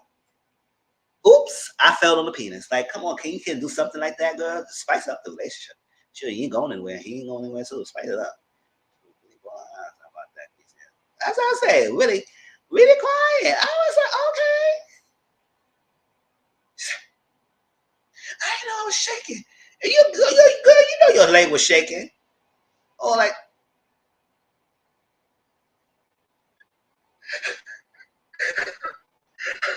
I was like, oh, girl. Yes. Sure. Sure. He slipped and sliding into someone, you could slip and fall or something. Girl, do it. Watch how fast he leave you. Then you be free. F-R-E-E-E-F. Yes. You better sing that anthem, girl. So Carlos gave a speech to the figure crowd, to the group. And yes, it was a nice speech. Yes, what he said was true. It's like most men, they feel like because they're bringing in the bacon, they're bringing in the ham, they're bringing in the turkey, they're bringing in the cheese, that the woman can't do nothing. They should be grateful. They shouldn't be doing all. They should be just taking it in stride and not knowing that the women have visions and they have feelings and they have dreams themselves. Just because they get married to you doesn't mean they're going to put their life in hold, support your dreams while you out here doing your thing and to take advantage of and using that she's not going anywhere as my meal ticket. Like I only wear so you could do what you do. And how dare you, she will try and do what I do because I can leave her. But yet she needs to accept your figure bull crap. No, that's not happening. So yes, women have dreams and they can't take that. So they realize that the woman is being better. They're doing their own things. They surviving. They have their dreams. They have their ambitions, and you have to accept that. And sometimes women fear that if they become too successful or do their own, is a act of defiance against their man. That was not. If he marry you, it should be a partnership. That's what it is. But people get in a relationship when it's transactions, it's business, it's hierarchy kind of thing, and it's submissive and submissive and dominant and submissive kind of relationship. Or yeah, I'm a man. I want my man to take care of me. I want this and that. And yes, I do what I say. You get that, and then you complain about it. No. I'm sorry, I don't understand that, but don't practice what you want. Like if you want that, that's all be it. And I do understand people do change. People do change, and their mindset change. But yeah, give it to someone who will change with you in the process, not someone who's so close-minded and realize they can't change. Because I tell you now, a lot of guys, their mindset are set. If they tell you what they want, that's what they want, and they're not changing it. They had that same mindset when they was 20, when they 30, when they 40, when they 50, when they 60. They got that same mindset. So they tell you they want a traditional wife, they want a woman to bring home bare feet and pregnant and staying home, taking care of kids. That's what they're always going to have. Until something drastic change, and they're going to change their mindset. But most men don't change their mindset what they want. That's it. Now, some might play games, but you realize how their games are by their actions. So it speaks loud. But a lot of them they want in the beginning phases. And some people choose to ignore it because they think they could change their mindset. And then you wasted years of youth trying to change their mindset when their mindset still been the same. When they was freaking 20 years old, now they're 60 years old, so have the same mindset. And then you are pissed or hurt because you lost your whole freaking youth trying to please this man, think he would change. That's not happening.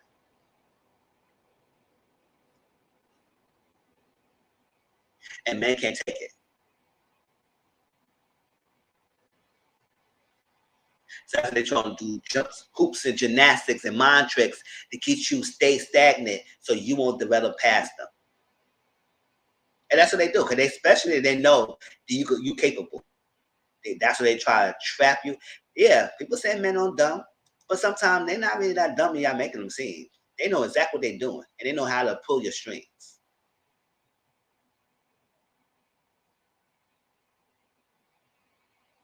They know what they're doing. They play dumb.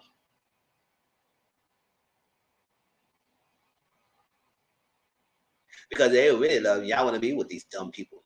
Y'all let them be. But no, y'all stick with these dumb people. So who's the dumb one? I mean, I'm sorry to say that. I said it.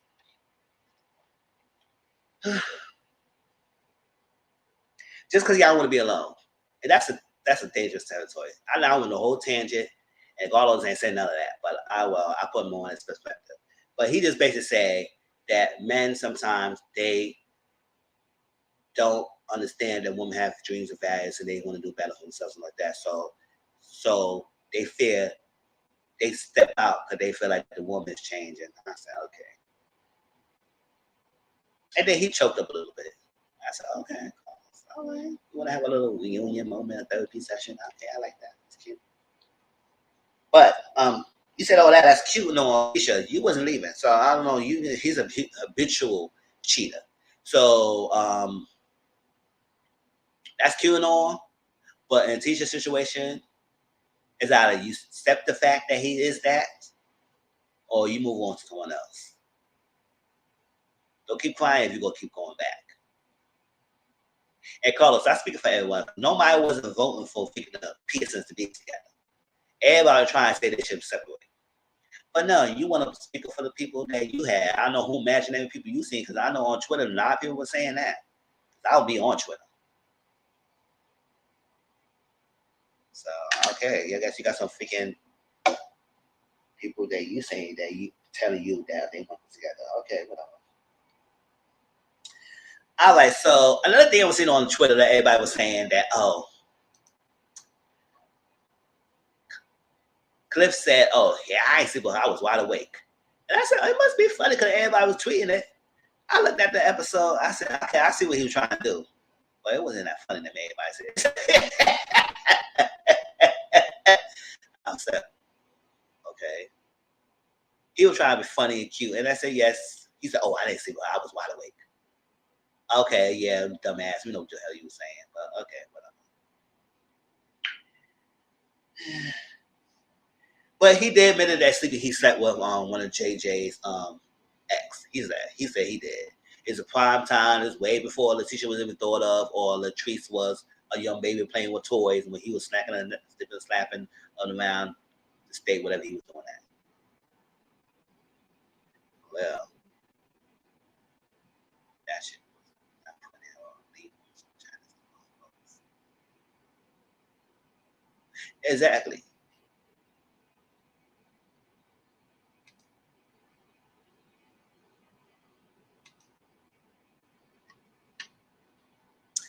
And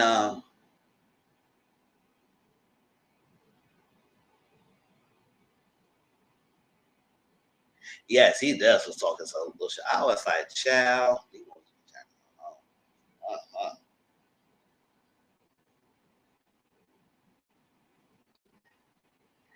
Yeah.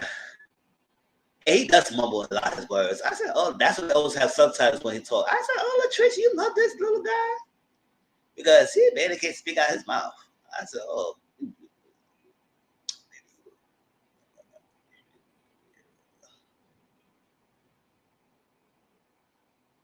Yes, also remind us of how much older he is versus Latrice is. Exactly.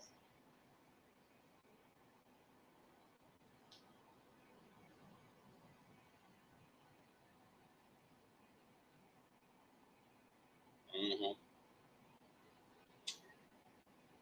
Timber in this monster situation. I said, Timber, you was very hyped and pissed about this situation. Like, you was very vocal.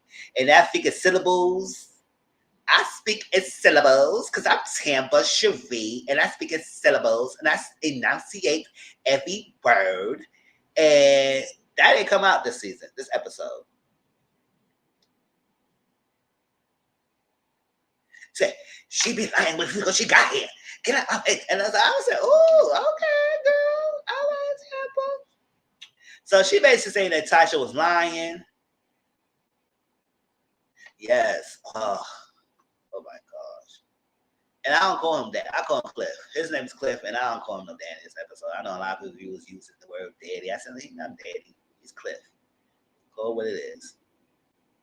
So Tampa's big man. So Carlos asked Demar, do you have any relationship with all this girl? Was it a throuple? And Timber was finished with that. That's what I'm saying, because I don't know what's going on with this girl lady. It's like, Big Mad. Asked Demar, he said no. And they had. So like that. And the other question, he said no. And then we look at a kiss. He didn't say nothing. I said, oh, so what's up with the kiss? So you did nothing else but you kissed? Mm-hmm. And you and Timber was not together for all the time. For 16 years, y'all knew each other. Y'all was not together all the time. Y'all was on and off. So you could admit to tell me at some point off peaks, were you not with Timber? You didn't with Tasha? You said Tasha was trying to get in the show. That could probably be true. It could probably be true. It could be also probably true that he slept with this girl or he messed with this girl in some way, shape, or capacity. It was another thing that was saying that could be true. And he said, oh, yeah, Tisha Boy out there that Tasha used to be Glenn's sister-in-law. Now they're ex-sister-in-law. She's she married to his brother. I said, oh.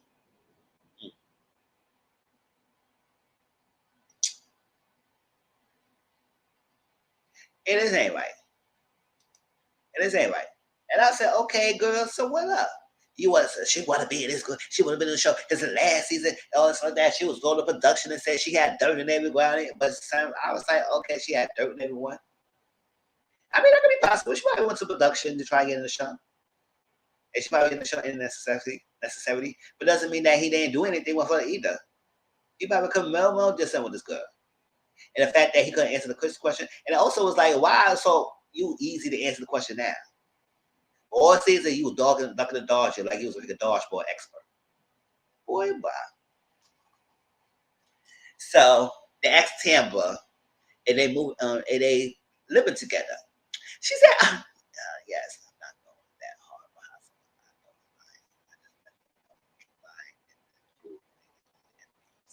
behind. As I'm saying, go man hard and prove nothing. You just say this is a stat. Like we have no evidence that this hasn't happened.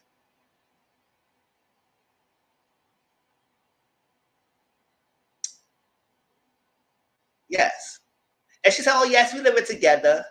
And here go Demond, unfortunately. I said, unfortunately, what? What unfortunately mean? Unfortunately. Well, you the one who asked Tamara to live with you. You didn't ask. You demanded you live with me. I said, oh, not demand. I'm not asking. I'm telling you live with me. Oh, so that you come in union said, unfortunately. Yes. I believe so. I believe he did. I definitely did believe he did because this girl was definitely oppressed. Because I watched everything. And I said to him, were you by his side 24/7? No, you wasn't. So don't act like you know everything. I know everything is going on. I was like, yes. Benham moved in and you gonna say unfortunately.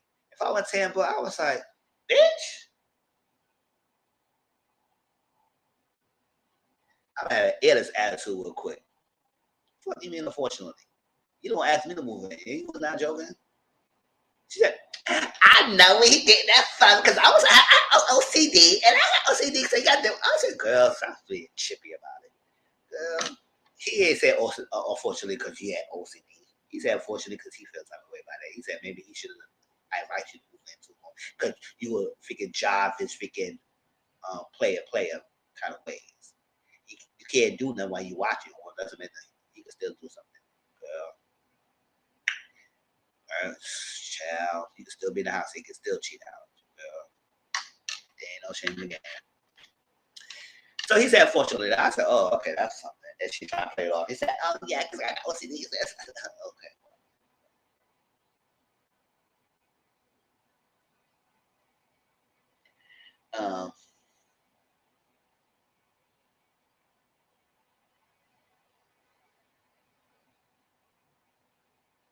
And she's like, oh, I got this. I can crush her. I can crush her, this girl. And I said, they're going to crush her.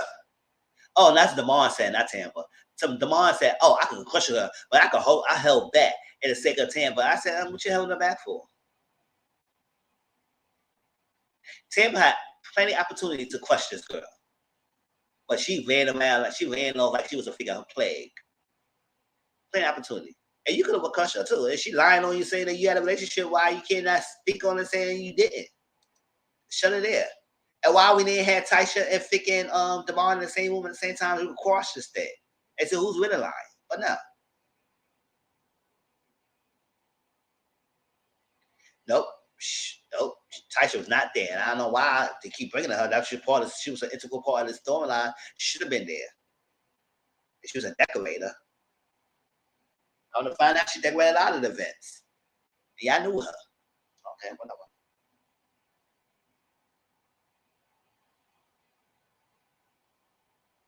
And yeah, but the doctor said you gotta do, and you gotta do what the doctor said. So we did. So yeah, so they talk about the having a baby, and the doctor orders to say. I said, so the doctor had to tell you to have unprotected sex, so you know you have to get a baby by unprotected sex.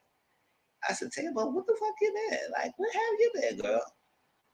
You know you had to not have sex with a condom to get a baby.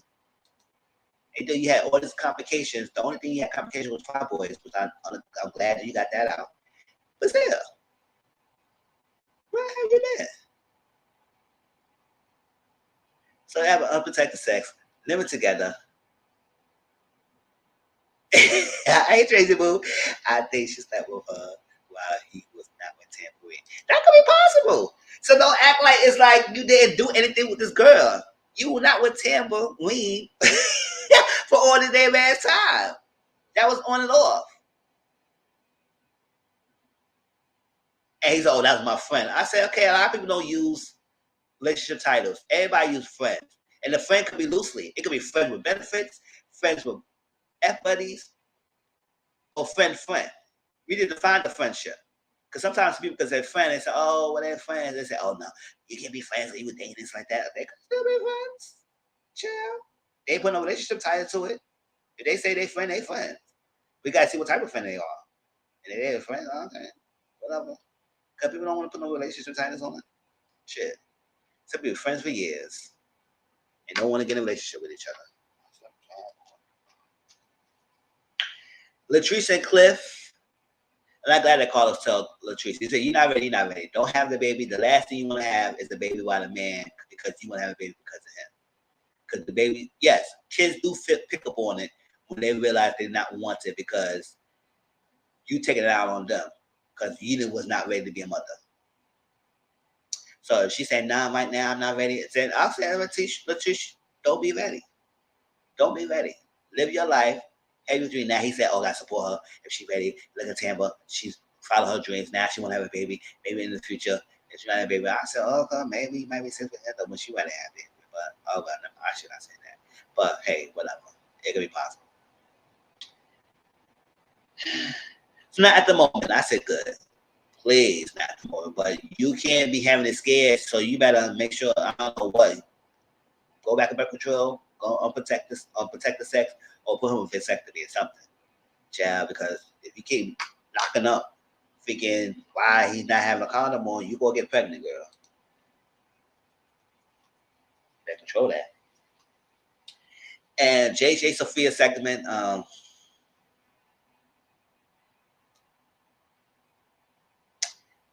okay, they say they're not as close as they could be. They called you, but they can't be close. I said, yeah, go back to counseling, go continue on talk about it because that one scene was not enough. And y'all work on that because I do feel, like I said before, I do feel like y'all treated this lady because she's not thought like as y'all, and y'all do have privilege. But at the same time, Jada did mention that they was known from the other show, and sometimes that could be played a factor. There's a lot of issues. I don't think I feel like y'all failed them by not speaking about it and let this happen way too long. Y'all nipped into the boat when y'all first found about it. Y'all want to have these girls would have been at odds with each other like this for this long. But now you waited too long. Now you want to hash on it. It's not going to take a quick fix for that to happen, for them to be in the same space. So I think they hate each other now. I just feel like yes, it was some kind of way of making her feel like she was an oddball out. And Sophia said it was her fault for even not installing or make her feel of the reality of colorism and stuff like that. So that now they brought that segment to leeway into Marie saying Keisha had light eyes and all that stuff like that. Marie said that was basically shade. It was nothing deep about that. And Keisha said, "Well, I was sorry to call you ugly and stuff like that. And it was because I was lighter than you. Is that what colorism and all that stuff?" And they didn't really touch on that. She said it was basically shade, girl. It was all that. And I said, we don't know. I can't really say it was Keisha called them ugly because they were darker than her, except for Tampa. But or she just didn't feel like they wasn't attractive. But if you admitted that you say you're ugly, you said it. Point big pivot, you said it. And we can't get on for that. You said it, girl.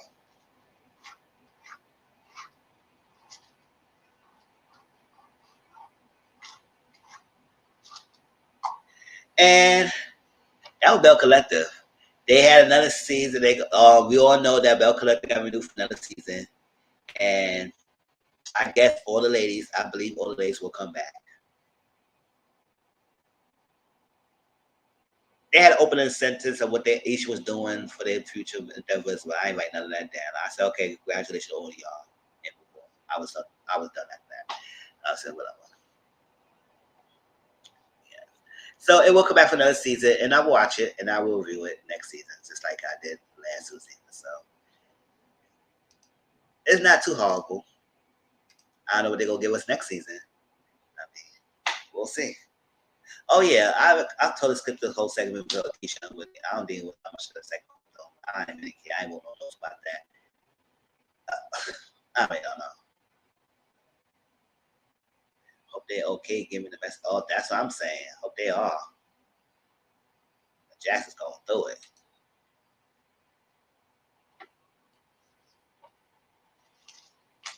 They are going through it. All right, y'all. The show we all been waiting for. I know some of y'all probably waiting for. No, man, Sunville.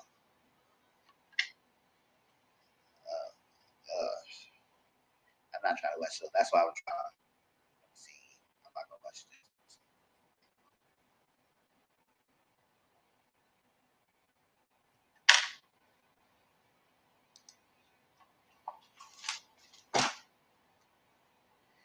All right, so the episode started when it ended last week, right? The Gold G-Wagon. And I said, yes, most of us was right. At the end of the day, yes, because I remember with that video that Melody put out there, her vehicle was white. It wasn't gold. So I was like, that could not be Melody. Everybody was thinking of Melody because it's a drama that's unfolding. And so everybody was hoping, assumed then that was Melody, not knowing that that video just showed that Stormy was there too. And I do believe I saw Stormy color jar and her was gold because Melody was white. So it was Stormy's. So Stormy came. She came out with flowers, with a Gucci purse, with her mom and everything, and tried to stand an olive branch. So Destiny saw Stormy. And you know, yes, Stormy and Destiny, they had no good relationship. They had a rocky start. They didn't really have no major beef like that. Whereas I do know about that. Destiny feels type of way about that because Stormy didn't put her products in her store. So that's what Destiny issue was. But I said, girl, if your store wasn't that hardly ever open, how the hell could she put products in your store? And quiet as a cat, based on YouTube that I just watched. This guy was funny. He said, baby, nobody was in that store. He was the only one with his friend, and he bought a brush, and nobody was basing on that store. So I don't know what she's giving. But nobody would be hardly in your store, Madani, Destiny.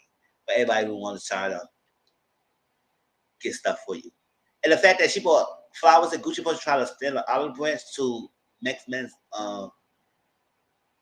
amends with you, and you will try to put this freaking pissed off attitude that you had. Like I said it on this course, saying it again. Everyone not going to her family, all her ex and Kiki and her family. That's disgusting. Yes, they are. Last one was trash. A lot of them was trash. And yeah, I do like Melanie. Stormy not bad. And yeah, and Kiki. Yeah, I agree.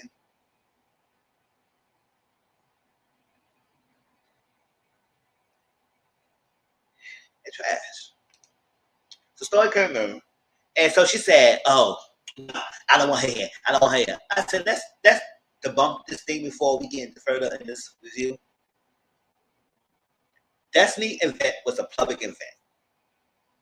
I know everybody make it seem like it was a private. No, it wasn't. It's a public event because she put it out on social media. She posted it out there. It was a public event. It was a store thing. She want products. She want business. She want people to buy things. It was a public event. I know everybody was trying to compare that to Mel's event. I said Mel's event is usually invite-only event, meaning that you cannot show up if you're not invited.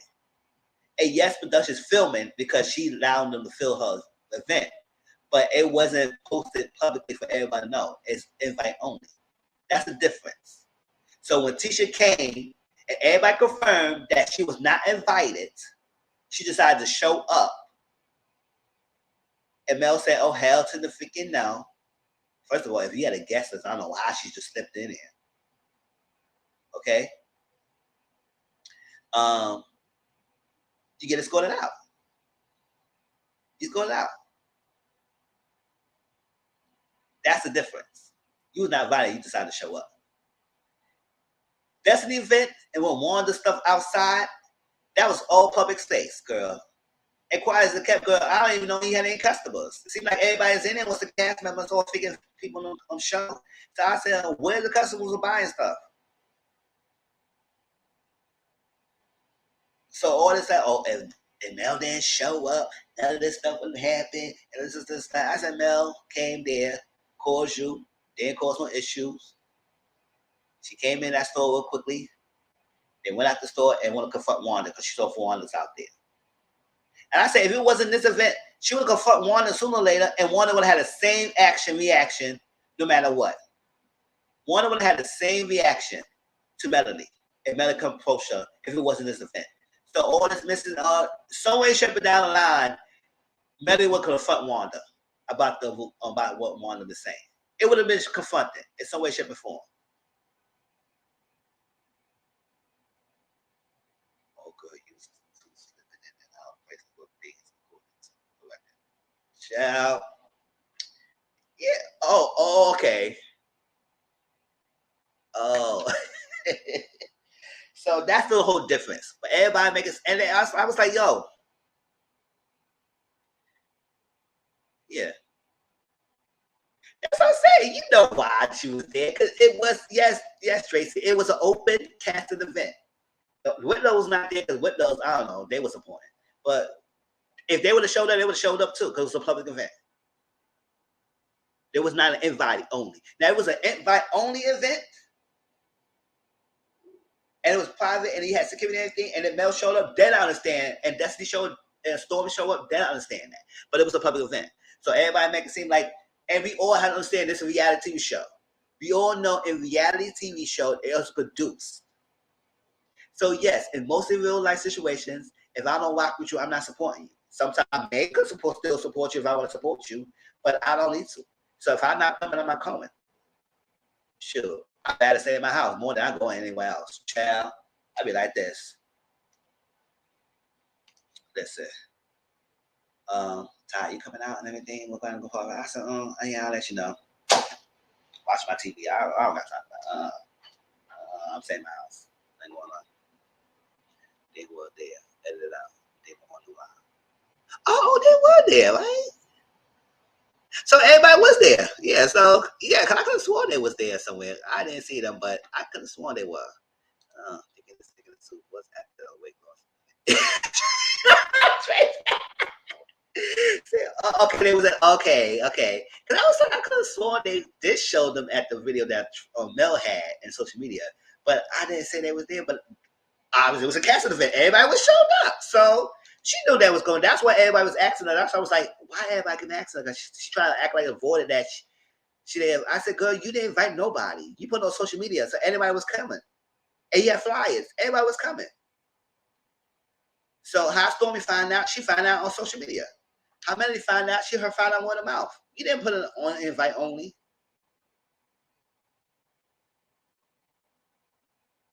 Oh, you know what? Yes, he was there. He definitely was there. I remember. Because I know I could have sworn I saw them. Sure.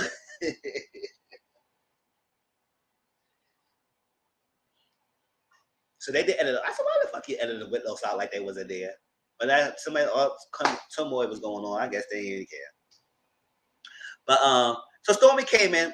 So she told what's her name, Ernestine, to go out there and turn her away, flowers and all.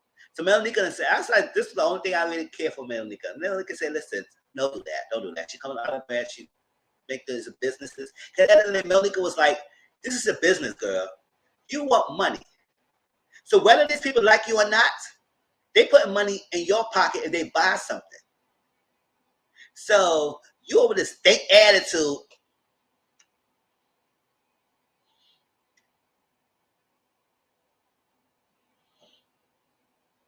Was not doing anything. It was not doing anything. And you bring your own business down with that stank funk attitude. And now everybody in the world see how you act. And your own opening. Like you figured the paint. Child. So Stormy came there. Somebody could tell her, she said, no, okay, whatever. Let her in. Came in. She said, I'm proud of you. I will support you and everything. I was sending olive branch. Now, mind you, everybody would say, oh, she bought a gift. Why she didn't? I said, Stormy said she had bought that gift a long time ago and she was trying to have a sit down with Destiny for a while now, and that didn't never happen. So when she finally had a chance to come into this event, she was going to do it. So it's like, it's not like she didn't try to attempt to have a sit down with Destiny before this event happened. Now, everybody trying to just blow past what the hell Stormy said.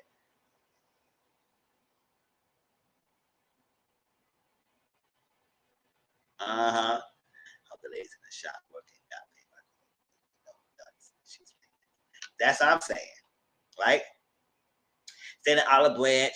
I got you a Gucci purse. I said a Gucci purse. If I was like, I said Gucci purse.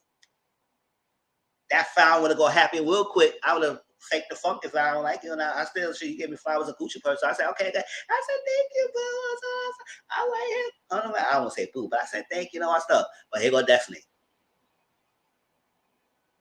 And I said, damn, it's like you talk to your own damn self, Stormy, because it's like she was not even hearing what the hell you're saying. Yes. You know, it's like, okay, so Stormy said, all right, I guess, okay, I guess. Let me just put the flowers down. Here go the Gucci purse, I'm going to put it down. They didn't take it. They didn't take none of that. And I said, granted, yes, you don't feel for the girl. But then you need to switch that up because you in your really opening. So put your customer service hat and play the game. You didn't play that right. So sit in the corner and figure what go in timeout. Go to timeout. Sit in the corner. Learn from this. Child, you guys, it's customer service. You own your business with your attitude like this. And if you wanted her products, that's a perfect opportunity. You could have gone to talk to her.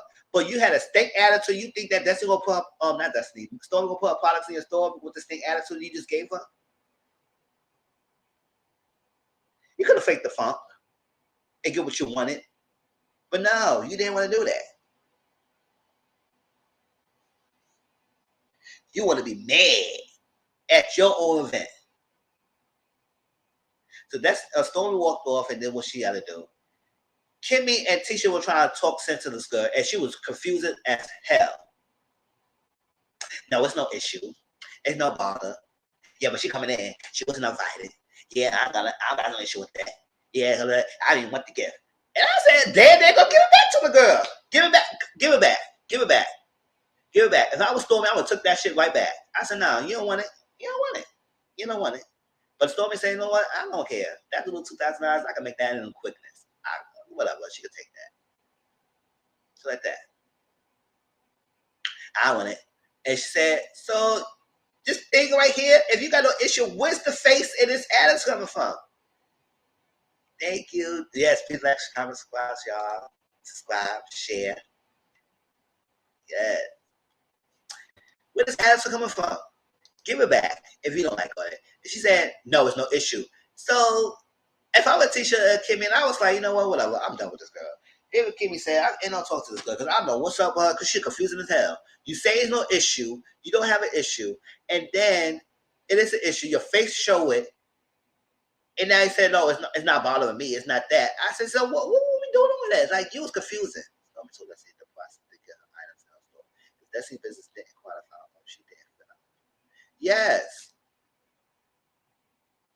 Yes. She told us a process. She thought that she could just ask you and she could put it in the store. No, it's a process. If Stormy had the same process for every business for people that she wanted in a product, you had to follow the same suit. Just because you have the same show together doesn't mean you go get special privileges.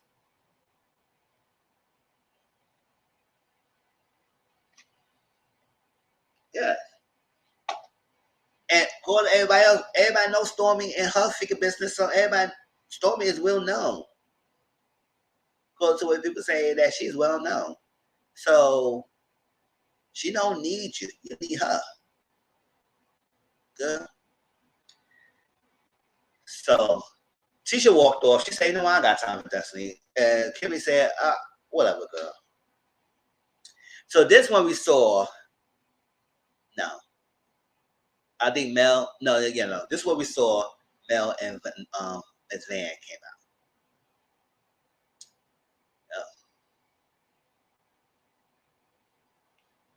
Yeah. It came out. And they walked up, and Mel was looking nice with her bob. I got the bob. You can't fuck with me because I got the bob. It's like that. So she had the bob in her nice black outfit, and then Van came with her mom, over supporting her. So they came in. And I thought, yes, Melody said, hey, Destiny, first. Before she even started saying hi to everyone. She walked in, hey, Destiny. Destiny, like, because she saw Melody before she came in. Oh, yeah.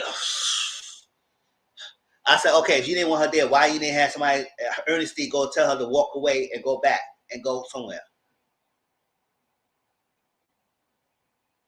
If you did not want her in the store, but you know you couldn't really stop her going to the store because it was a public event. So she had to come. But they say, you ain't giving much, bitch. So this is kind of boring here. So everybody got to show up. Get a poppin'. Not 2 whole weeks. That's the same.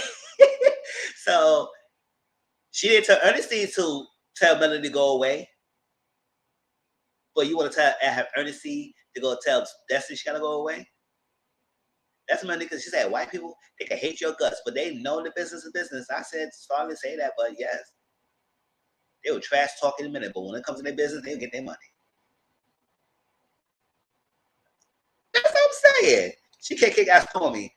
So I guess she can't kick that Melody. So she was pissed off. So I said, why you didn't tell her? If this was really reality, but we know that she can't kick them out. So it was like, okay, whatever. But she wanted to pretend that she could do all that. I said, girl, you be pressed. And Melody did say, hey, Destiny to you. So you in that store fuming. You was dead mute at your own wee opening. Dead mute. Mute to the point that she wasn't saying nothing. She was saying fuming. And I didn't even say something. She was speaking. But other than that, all that. And then on top of that, you didn't have no AC in that freaking place. Everybody was like, oh my gosh. They were so hot, they can't even buy anything. Their brains were fried. Child. That's what I'm saying. You gotta pay your rent, girl. This is a store. You gotta get the customers because you gotta pay that freaking rent. That's what I'm saying, girl. You better get your money at Publix. That's how you perform. That's how you get to pay the rent money. But yeah, you want to have a stink attitude, and then you show everybody how your attitude is. And granted, yes, it's the ladies that you don't like. Granted, yes, we get it. But at the same time, we also could see that you're not a businesswoman because you can't put that to the side to get the money.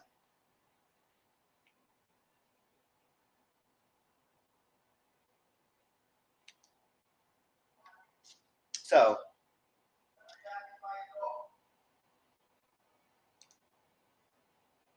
all right. So, sorry. I get my thing.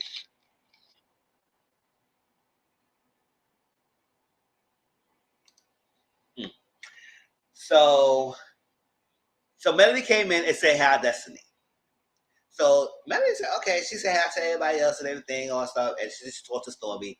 And Stormy, she said, this is weird. Like, she just gave me that. It's like she was something. Like, I bought her Gucci purse and some flowers. She didn't even take it. She didn't like it. She was not. All that stuff. She said, you know what? You just do what you got to do, girl. Don't let her energy suck you up. You do better things. And meanwhile, Martell was on the van, and Martell told Vanessa that he going on a trip. And she's like, oh, I'm glad. I'm happy. I get to a better place. All that stuff. That was cool. All that stuff. Mel said she saw Wanda out there. She said, no, I gotta talk to her. I said, I was not in the middle store for a long time. So before that, Ernestine came over there.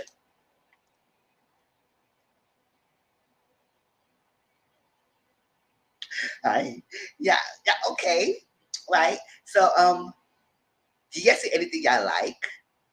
And if y'all need anything, let me know y'all need help. And I said, girl, okay. They see the store. They were asking if they need help. You didn't have to come over there. And I said, did not even one person buy anything? I said, child, they wasn't there to buy anything. They was there to go for the mess. They was there. Everybody was more interested in getting the food outside than the freaking product in the store. I said, oh no, that's me. Oh, girl, you pick up your face. So Melanie said, all right, I'm getting out of here. She was only here for a quick minute, and she said she gotta go. She got another mission to go take care of, to talk to confront Wanda, right? She walked. Destiny waited till Destiny get out the store, almost down to her car. She said, and next time you come to the store, you better say hi to someone. You best ahead. And I said, Destiny. Melody did say hi to you. You were so fuming at the freaking mouth, and then was so pissed off, you didn't even realize she said hi to you. And I said, if you feel some way about that in your own store, why the hell you didn't say nothing in your own store? You waited till her ass get outside for you to go walk your head out the door and try to come. I was like, what the fuck was that, Destiny? You must be about it. You must be aggressive. Like you were just admitted in this episode you was aggressive. So what happens to aggressiveness? You didn't confront Melanie in the store. You waited till her ass. And Melanie said, I said, roll the taste back. And so a minute, I said, production said, oh, production was on one. Production said, okay, roll the taste back. That quick. They rolled the taste back and they showed her that she said hi. So you are mad for no apparent reason. And you chose that moment to make a moment because nobody was focusing on you on your store. So you took that moment. Oh, and next time you better say hi to me when you go. I was like, girl, she walked out the store. What the hell was going on? I was like, Destiny, you is a figure. Whatever, Destiny. Okay. She was listen. Destiny fans, I know you like her, or Destiny stands, I know you like her, but y'all had to understand that she played herself this episode. Y'all gotta understand she played herself. But I know that's everybody gonna make it seem like, oh, what a minute. No. Get up in there. This is a customer service business. She should have been coach, and she had a type of way she should have said something. You had all this mouth all the time, girl. Now they in your face, you ain't saying nothing. Okay, whatever. So this one thing got popped off. Melanie went outside, and she first saw Bernard, because you know Bernard was on that freaking thing. He said he got choppers, he got things, he got that. He was on one and freaking Wanda's live. I remember that live. Got all that. And so Melanie said, oh Bernard, you said you got some choppers in that way. You said, what you gonna do to me? I'm right here. So you say what you gotta say, what's it doing to me? What you say you got choppers, so you got stuff you gonna hand to me? So I'm right here. So hand to me. Bernard said, I don't know what you're talking about. I ain't say that.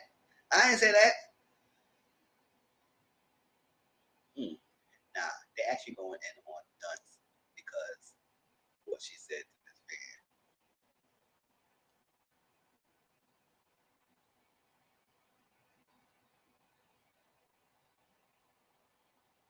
Oh, about the pimping the daughter. Okay, yeah. Yeah, I was like, hold up. Yeah, because when Van went outside, Vanessa said, listen, you just get your act together if you want the business successful. And I said, that's a straight. She wasn't trying to read you. She just said, get your act together if you want your business to flourish. And she said, Well, stop and say, you pimping your daughter. I said, pimp a daughter? I said, what the fuck you mean? And what aspects did we even find out that Vanessa is pimping her daughter? When you say that at? I was like, girl, you wouldn't say anything to say anything because at the end of the day, I said that didn't make any sense. Pimping her daughter. I said, girl, whatever.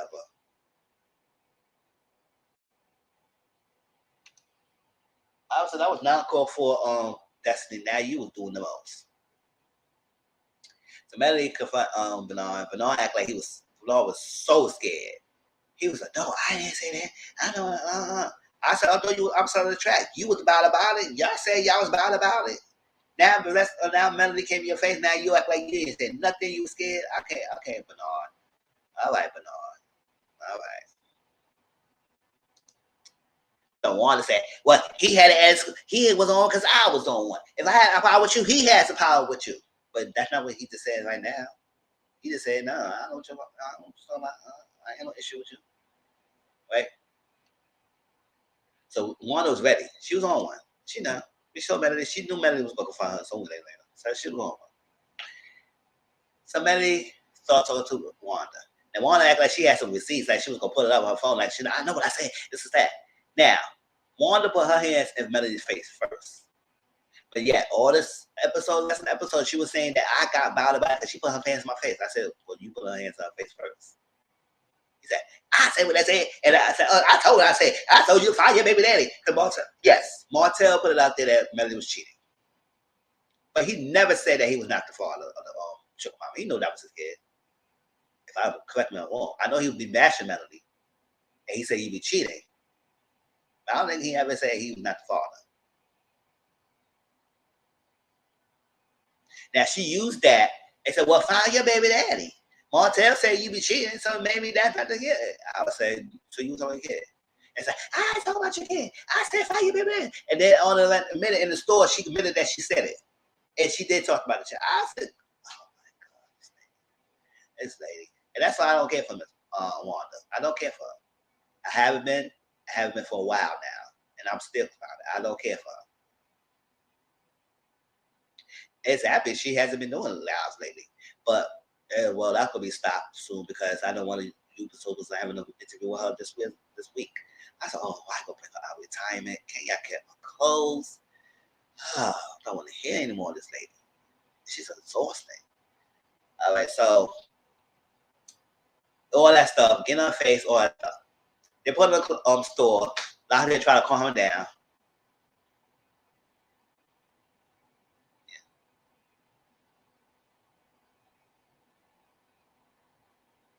Yeah, I watched him on tell say he questioned the baby Mel. Oh yeah, that's what I'm saying. The 4 kids that was alive, he knew that was his. But I think yeah.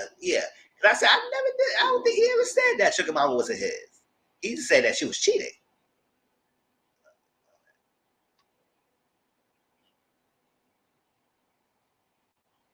Yes, that's what I'm saying. So where did she get that from? That he questioned the Sugar Mama returning? No, he never questioned that. Sugar Mama looked just like the boy. Chill. All kids look like them.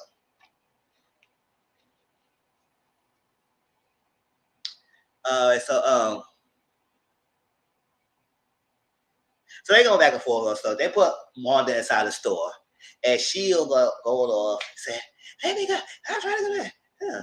Oh, Heavenly said it. Yes. Yes, Heavenly said it. That was Martin. I was like, yeah. I remember that interview.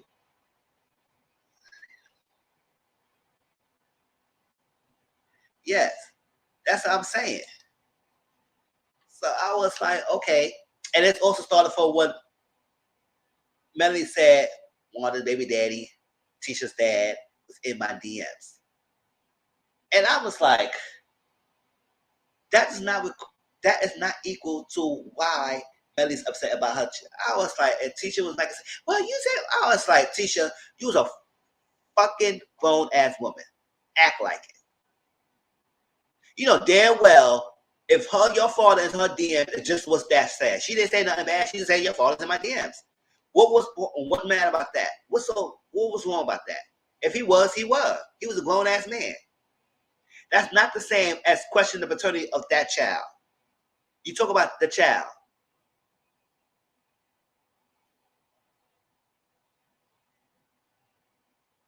Okay, yeah.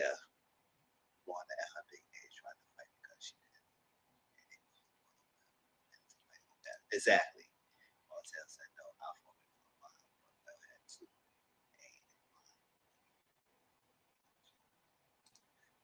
Okay. Yeah, yeah. Mm-hmm. Yeah, that's what he was saying. Yeah, yeah, he said that. That's what he said. Yeah. Because he was like, if it was mine, why you would do it? I said, baby, she ain't one at the time. Go on, boy. And yeah. So they're trying to be like, I said, Tisha, y'all are so freaking dunce. That's why I said y'all always have dust cast that freaking day. Because I said, I don't know how y'all quick that equals the same thing. And she said, well, she talking about mine. It's like if you talk about someone, you talk about their child. I said, no, it's not the same. It's not the same. It's not the same. And y'all trying to justify it. That's not justifying. Like, y'all was mad, big mad when Tiffany came with the freaking season. We all dragged Tiffany about bringing Monster freaking vaping. And then everybody was going off. And y'all know how I felt. And now all of a sudden, y'all can't understand why Mel was upset. Even Montel. And then Montel was calm. Until freaking Marceau want to get on freaking hype. We can talk about that in a minute.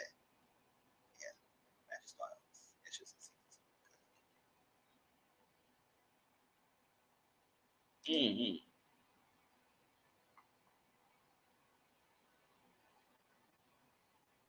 Oh yeah. I said, your family member, why did the man sad for you? Child, get out of my face. I would love. Chad, I would be petty. Child, you better be calling me Mrs. Scott real quick. Because hotel got smoke at the same time. Yes, yeah, that's why she got to give it a. She said, uh-huh.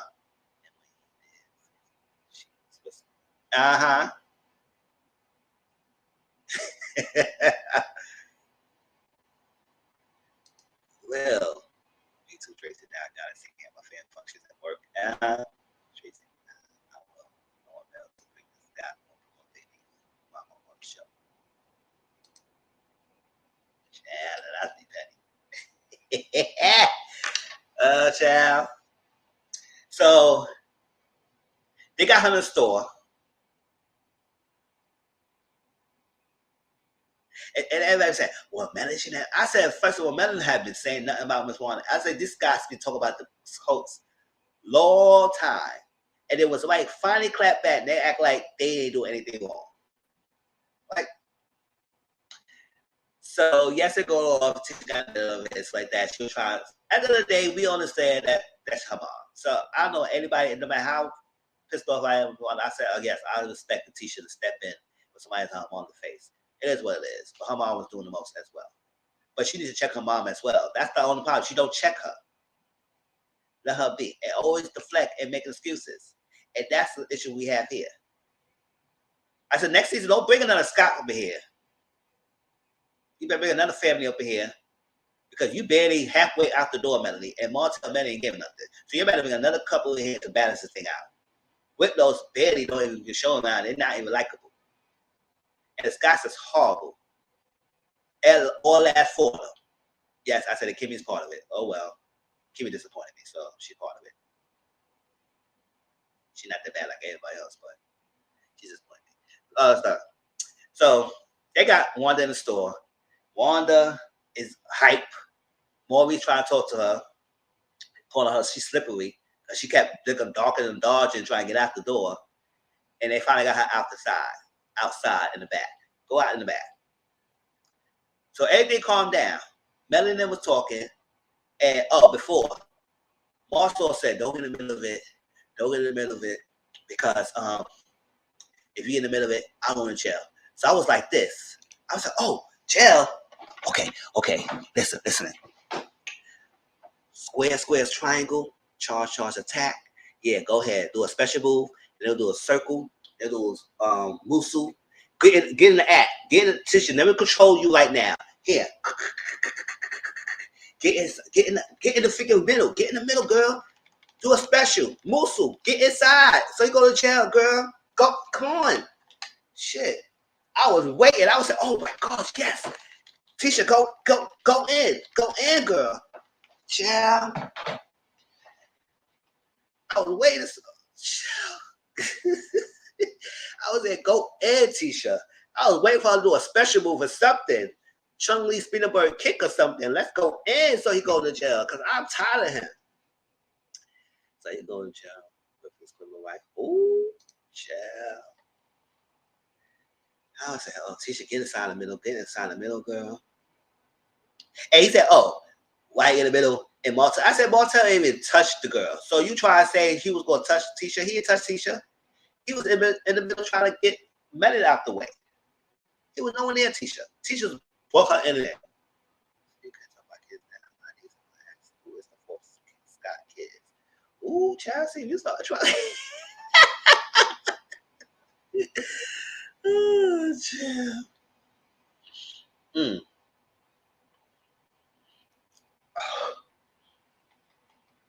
So they was talking, and then Wanda got outside. She was starting to make some plates. No, she was outside. They talking, and they hear shit behind, walking, purple body suit. They're trying to go after freaking Melody from behind.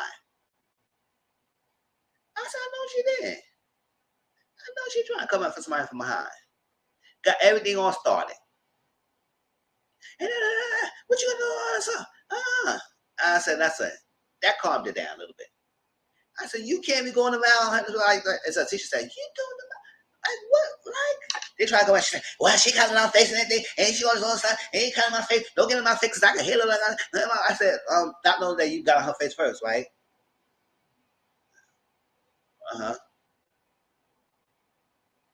That's what I said. He played the music too, so got her face and started off, and then went to start 7th place like she didn't do nothing. I said,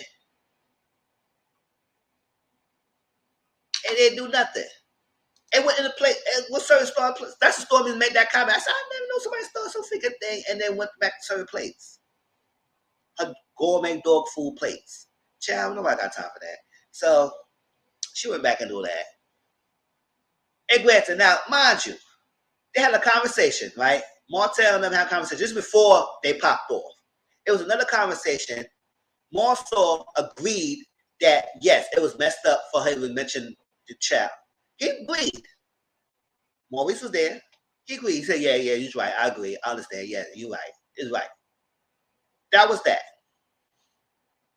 Now, Wanda told Maurice, exactly. I don't do dog food like that. Don't do dog food like that. Yeah, like go make dog food. Nobody want that shit, bitch. So, Maurice, want to say, yeah, I said it. Yeah, I said, go find your baby daddies, go to the DNA test and myself. So he's like, yeah, you talk about the child. So Marcel agreed. So that's it, it's done. It calmed down. Marcel acted like he want to have a spoken word. You can't say nothing. I said, you didn't say nothing. You ain't saying nothing. You said a bunch of nothing, Marcel. Trying to shun Martel like he's dumb, and Martel was one up on you. He said, if you talk about fraternity, you talk about the child. He said, no, and you talk about the mother, and you talk about the child. And he said, no, she said, no. And Mommy said, no, she did say she talked about the child. And, he didn't like that. He said, oh, you supposed to be my side. No, he told you. That's what she said. Oh, I didn't hear it. So if you didn't hear it, you don't need to say nothing. That's what Martel said. If you don't know what you're talking about, if you don't know what's going on, we don't need to have this conversation. So he tried to walk off and get away. Martel was walking off. Now everybody making it seem that Martel was popping off the mouth, popping off in this event. No, he was walking away. Marcel, I can say what I can say what I said. That's Marcel. I said, what? Boy, don't.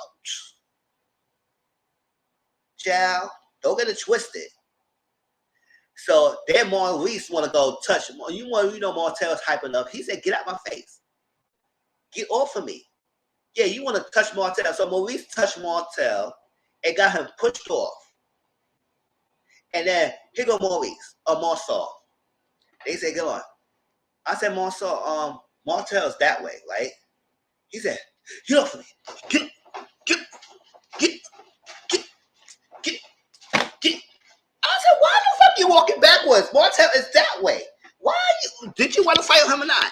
Cause you got going." I was like, "Child, this motherfucker kept walking the other way."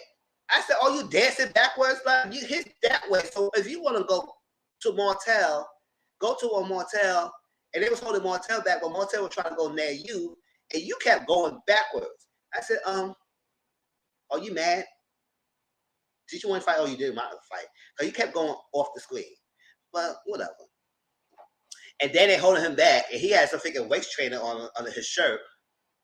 I was like, "Oh, child." Martell said that 59 times she was talking about. Yeah, she did say it a couple of times. One of his teacups on TV got popped like his daddy just Richard took me out. That's what I'm saying.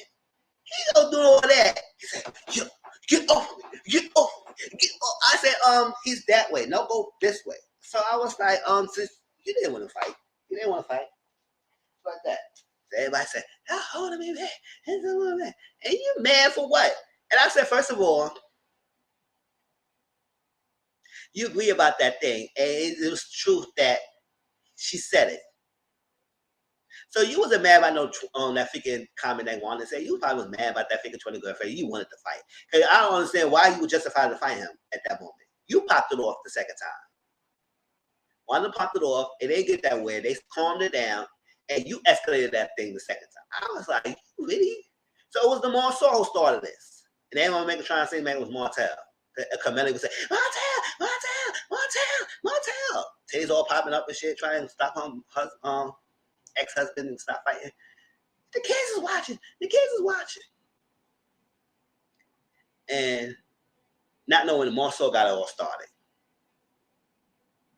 So he trying to get calmed down. They try to calm him down.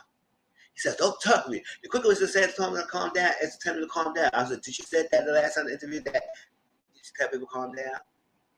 And now you don't want people calming you down, but you just said it yourself?" I said, "Boy, that's contradictory." Stuff. So here go Maurice. Well, people say you going too far and the boundary is pushed, then you need to listen to them. Well, guys, everything. You need to listen to them. If people boundaries crossed, you need to listen to them. I said, "Okay, tell your brother that."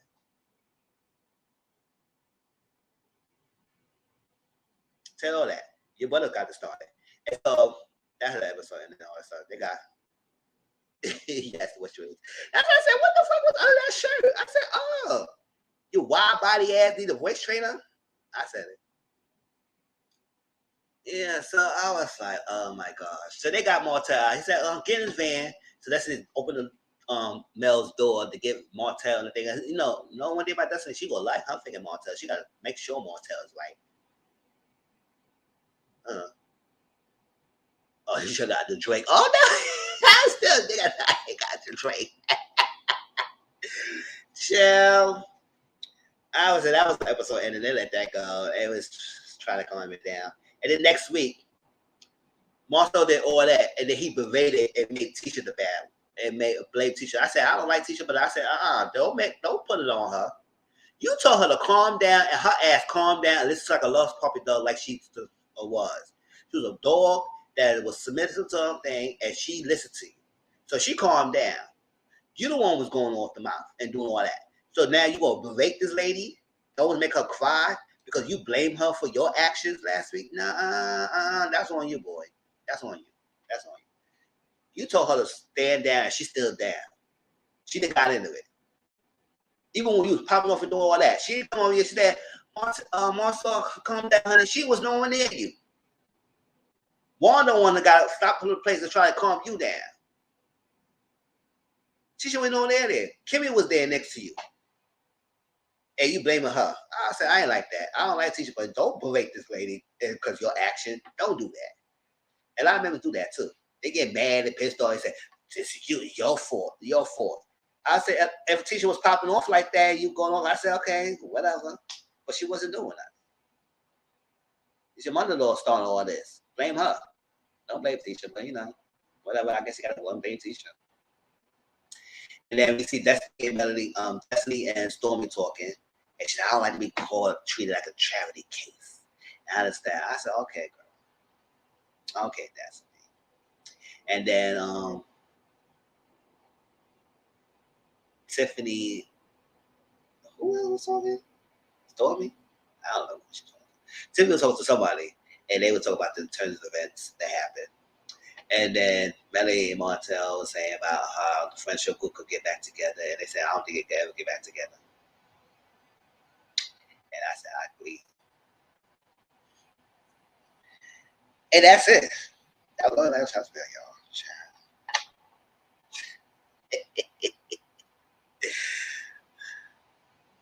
That's what I'm saying. You better take the Gucci if you didn't want the bag, like.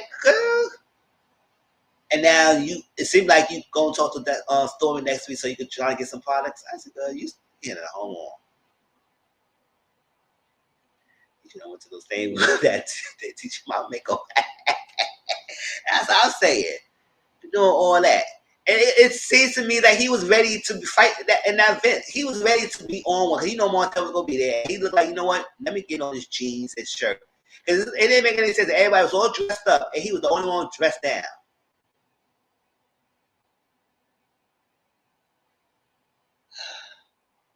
I mean, yeah, Stormy husband dressed down. He had some street clothes too, but you barely see him either. So it was like, okay. Other than that, even then, he had more fully clothes than one, so he had no jeans or t-shirt. So I was like, I said, Marcel, you was ready to pop off on Martell. And you used that moment as a way to use it. Because it was nothing about no Martell. That was American Social Media. But Mr. Social Corner is at. Let me ask first. Hold on.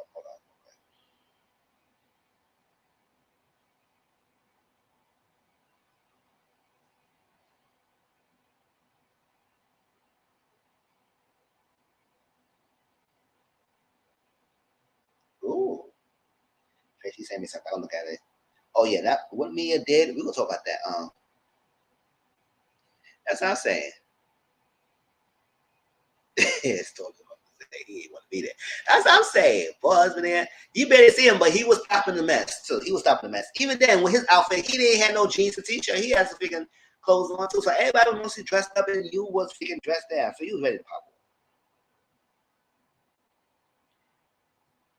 Oh yeah, so it's no panel tonight. So I was like, I had set my Mr. Social Corner at 10 o'clock. If y'all want, I could do it at 8:30. So about Jasmine Blue, do earlier, so it won't be that late. If not, I keep it at 10 o'clock. So y'all let me know what y'all want to do. If y'all want at 8:30, I'll put your time up. Go get something to eat. And do it at 8:30. Or y'all want to do it at keep it at 10.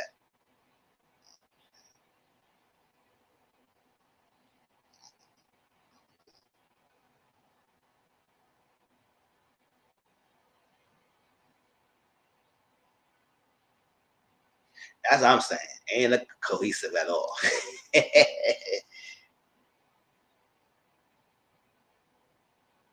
Yeah, because Mr. Social Corner, we talk about the Jasmine Blues. I know for tonight.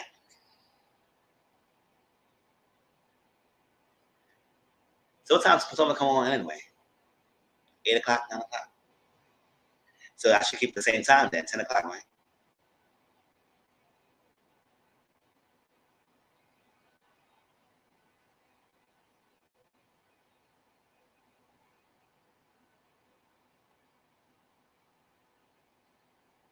Yeah.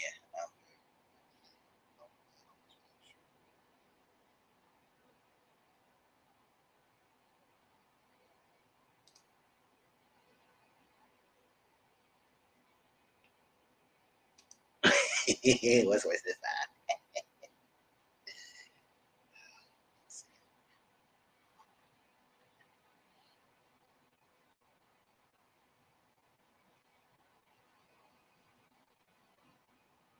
8 o'clock Eastern. Yeah.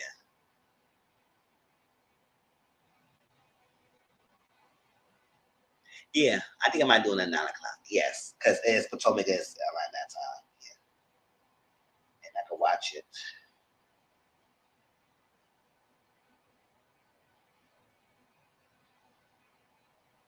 Okay, I'm on. Yeah, so I'll probably push it to 9:30. I'll probably push it to 9:30. 9:30. So by 9:30, we get on and watch and do it on Mr. Social Corner by that time, and give people time to watch Potomac. Right? Because I'm gonna be late to bus my folks and stuff, like, especially. Oh, yeah. That's what I'm saying. So about 9:30, I go do the Mr. Social Corner on thing. It's already up there, y'all. So I just gotta push the time up and let everybody know it's changed the time. And that's it. And I see at that time. And Potomac, yes, we can talk about it. We can definitely talk about it because I do watch it myself as well. So thank you for all coming through. I appreciate y'all's love and support. I know it's 2.5 hours chat. You know, I get to chat it, and then got four shows in one time. Chat, you know, I get to chat it. But I love though. Hey, it's only cool. So follow me on my platforms again. Remember, this Thursday is Mr. Social Corner. No, this Thursday is movie night. Watch another movie, Scary Night. And Potomac first episode will be reviewed next Sunday. And the week after that, it might be a pre-recorded, and I'll probably air those on Mondays, stuff like that. And we'll see how that goes. Or it might be a mix of both, pre-recorded and live sometimes. Everything. So Mr. 14, just hit the subscribe button down below. Mr. Guam, Instagram.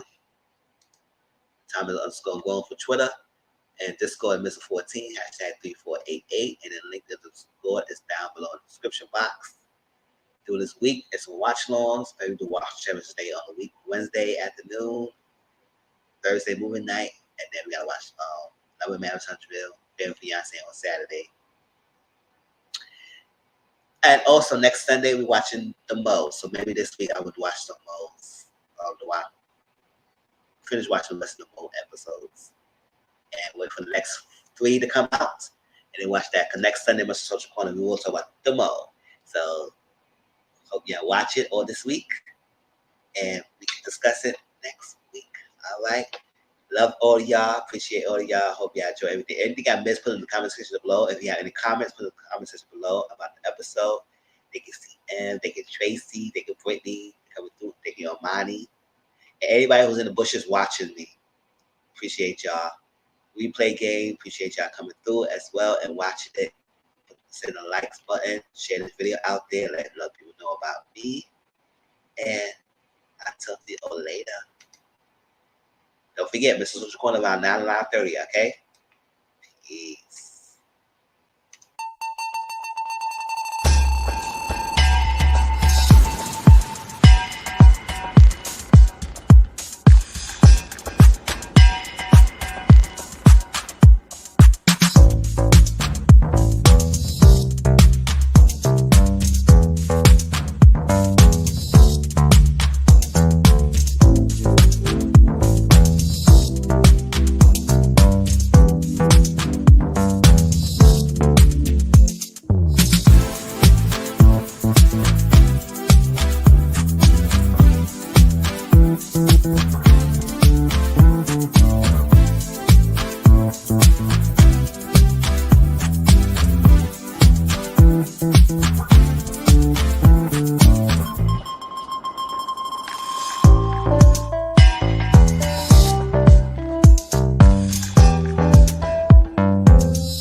Catch y'all tonight from Mr. Social Corner. We talk about Jasmine's Blues. All right.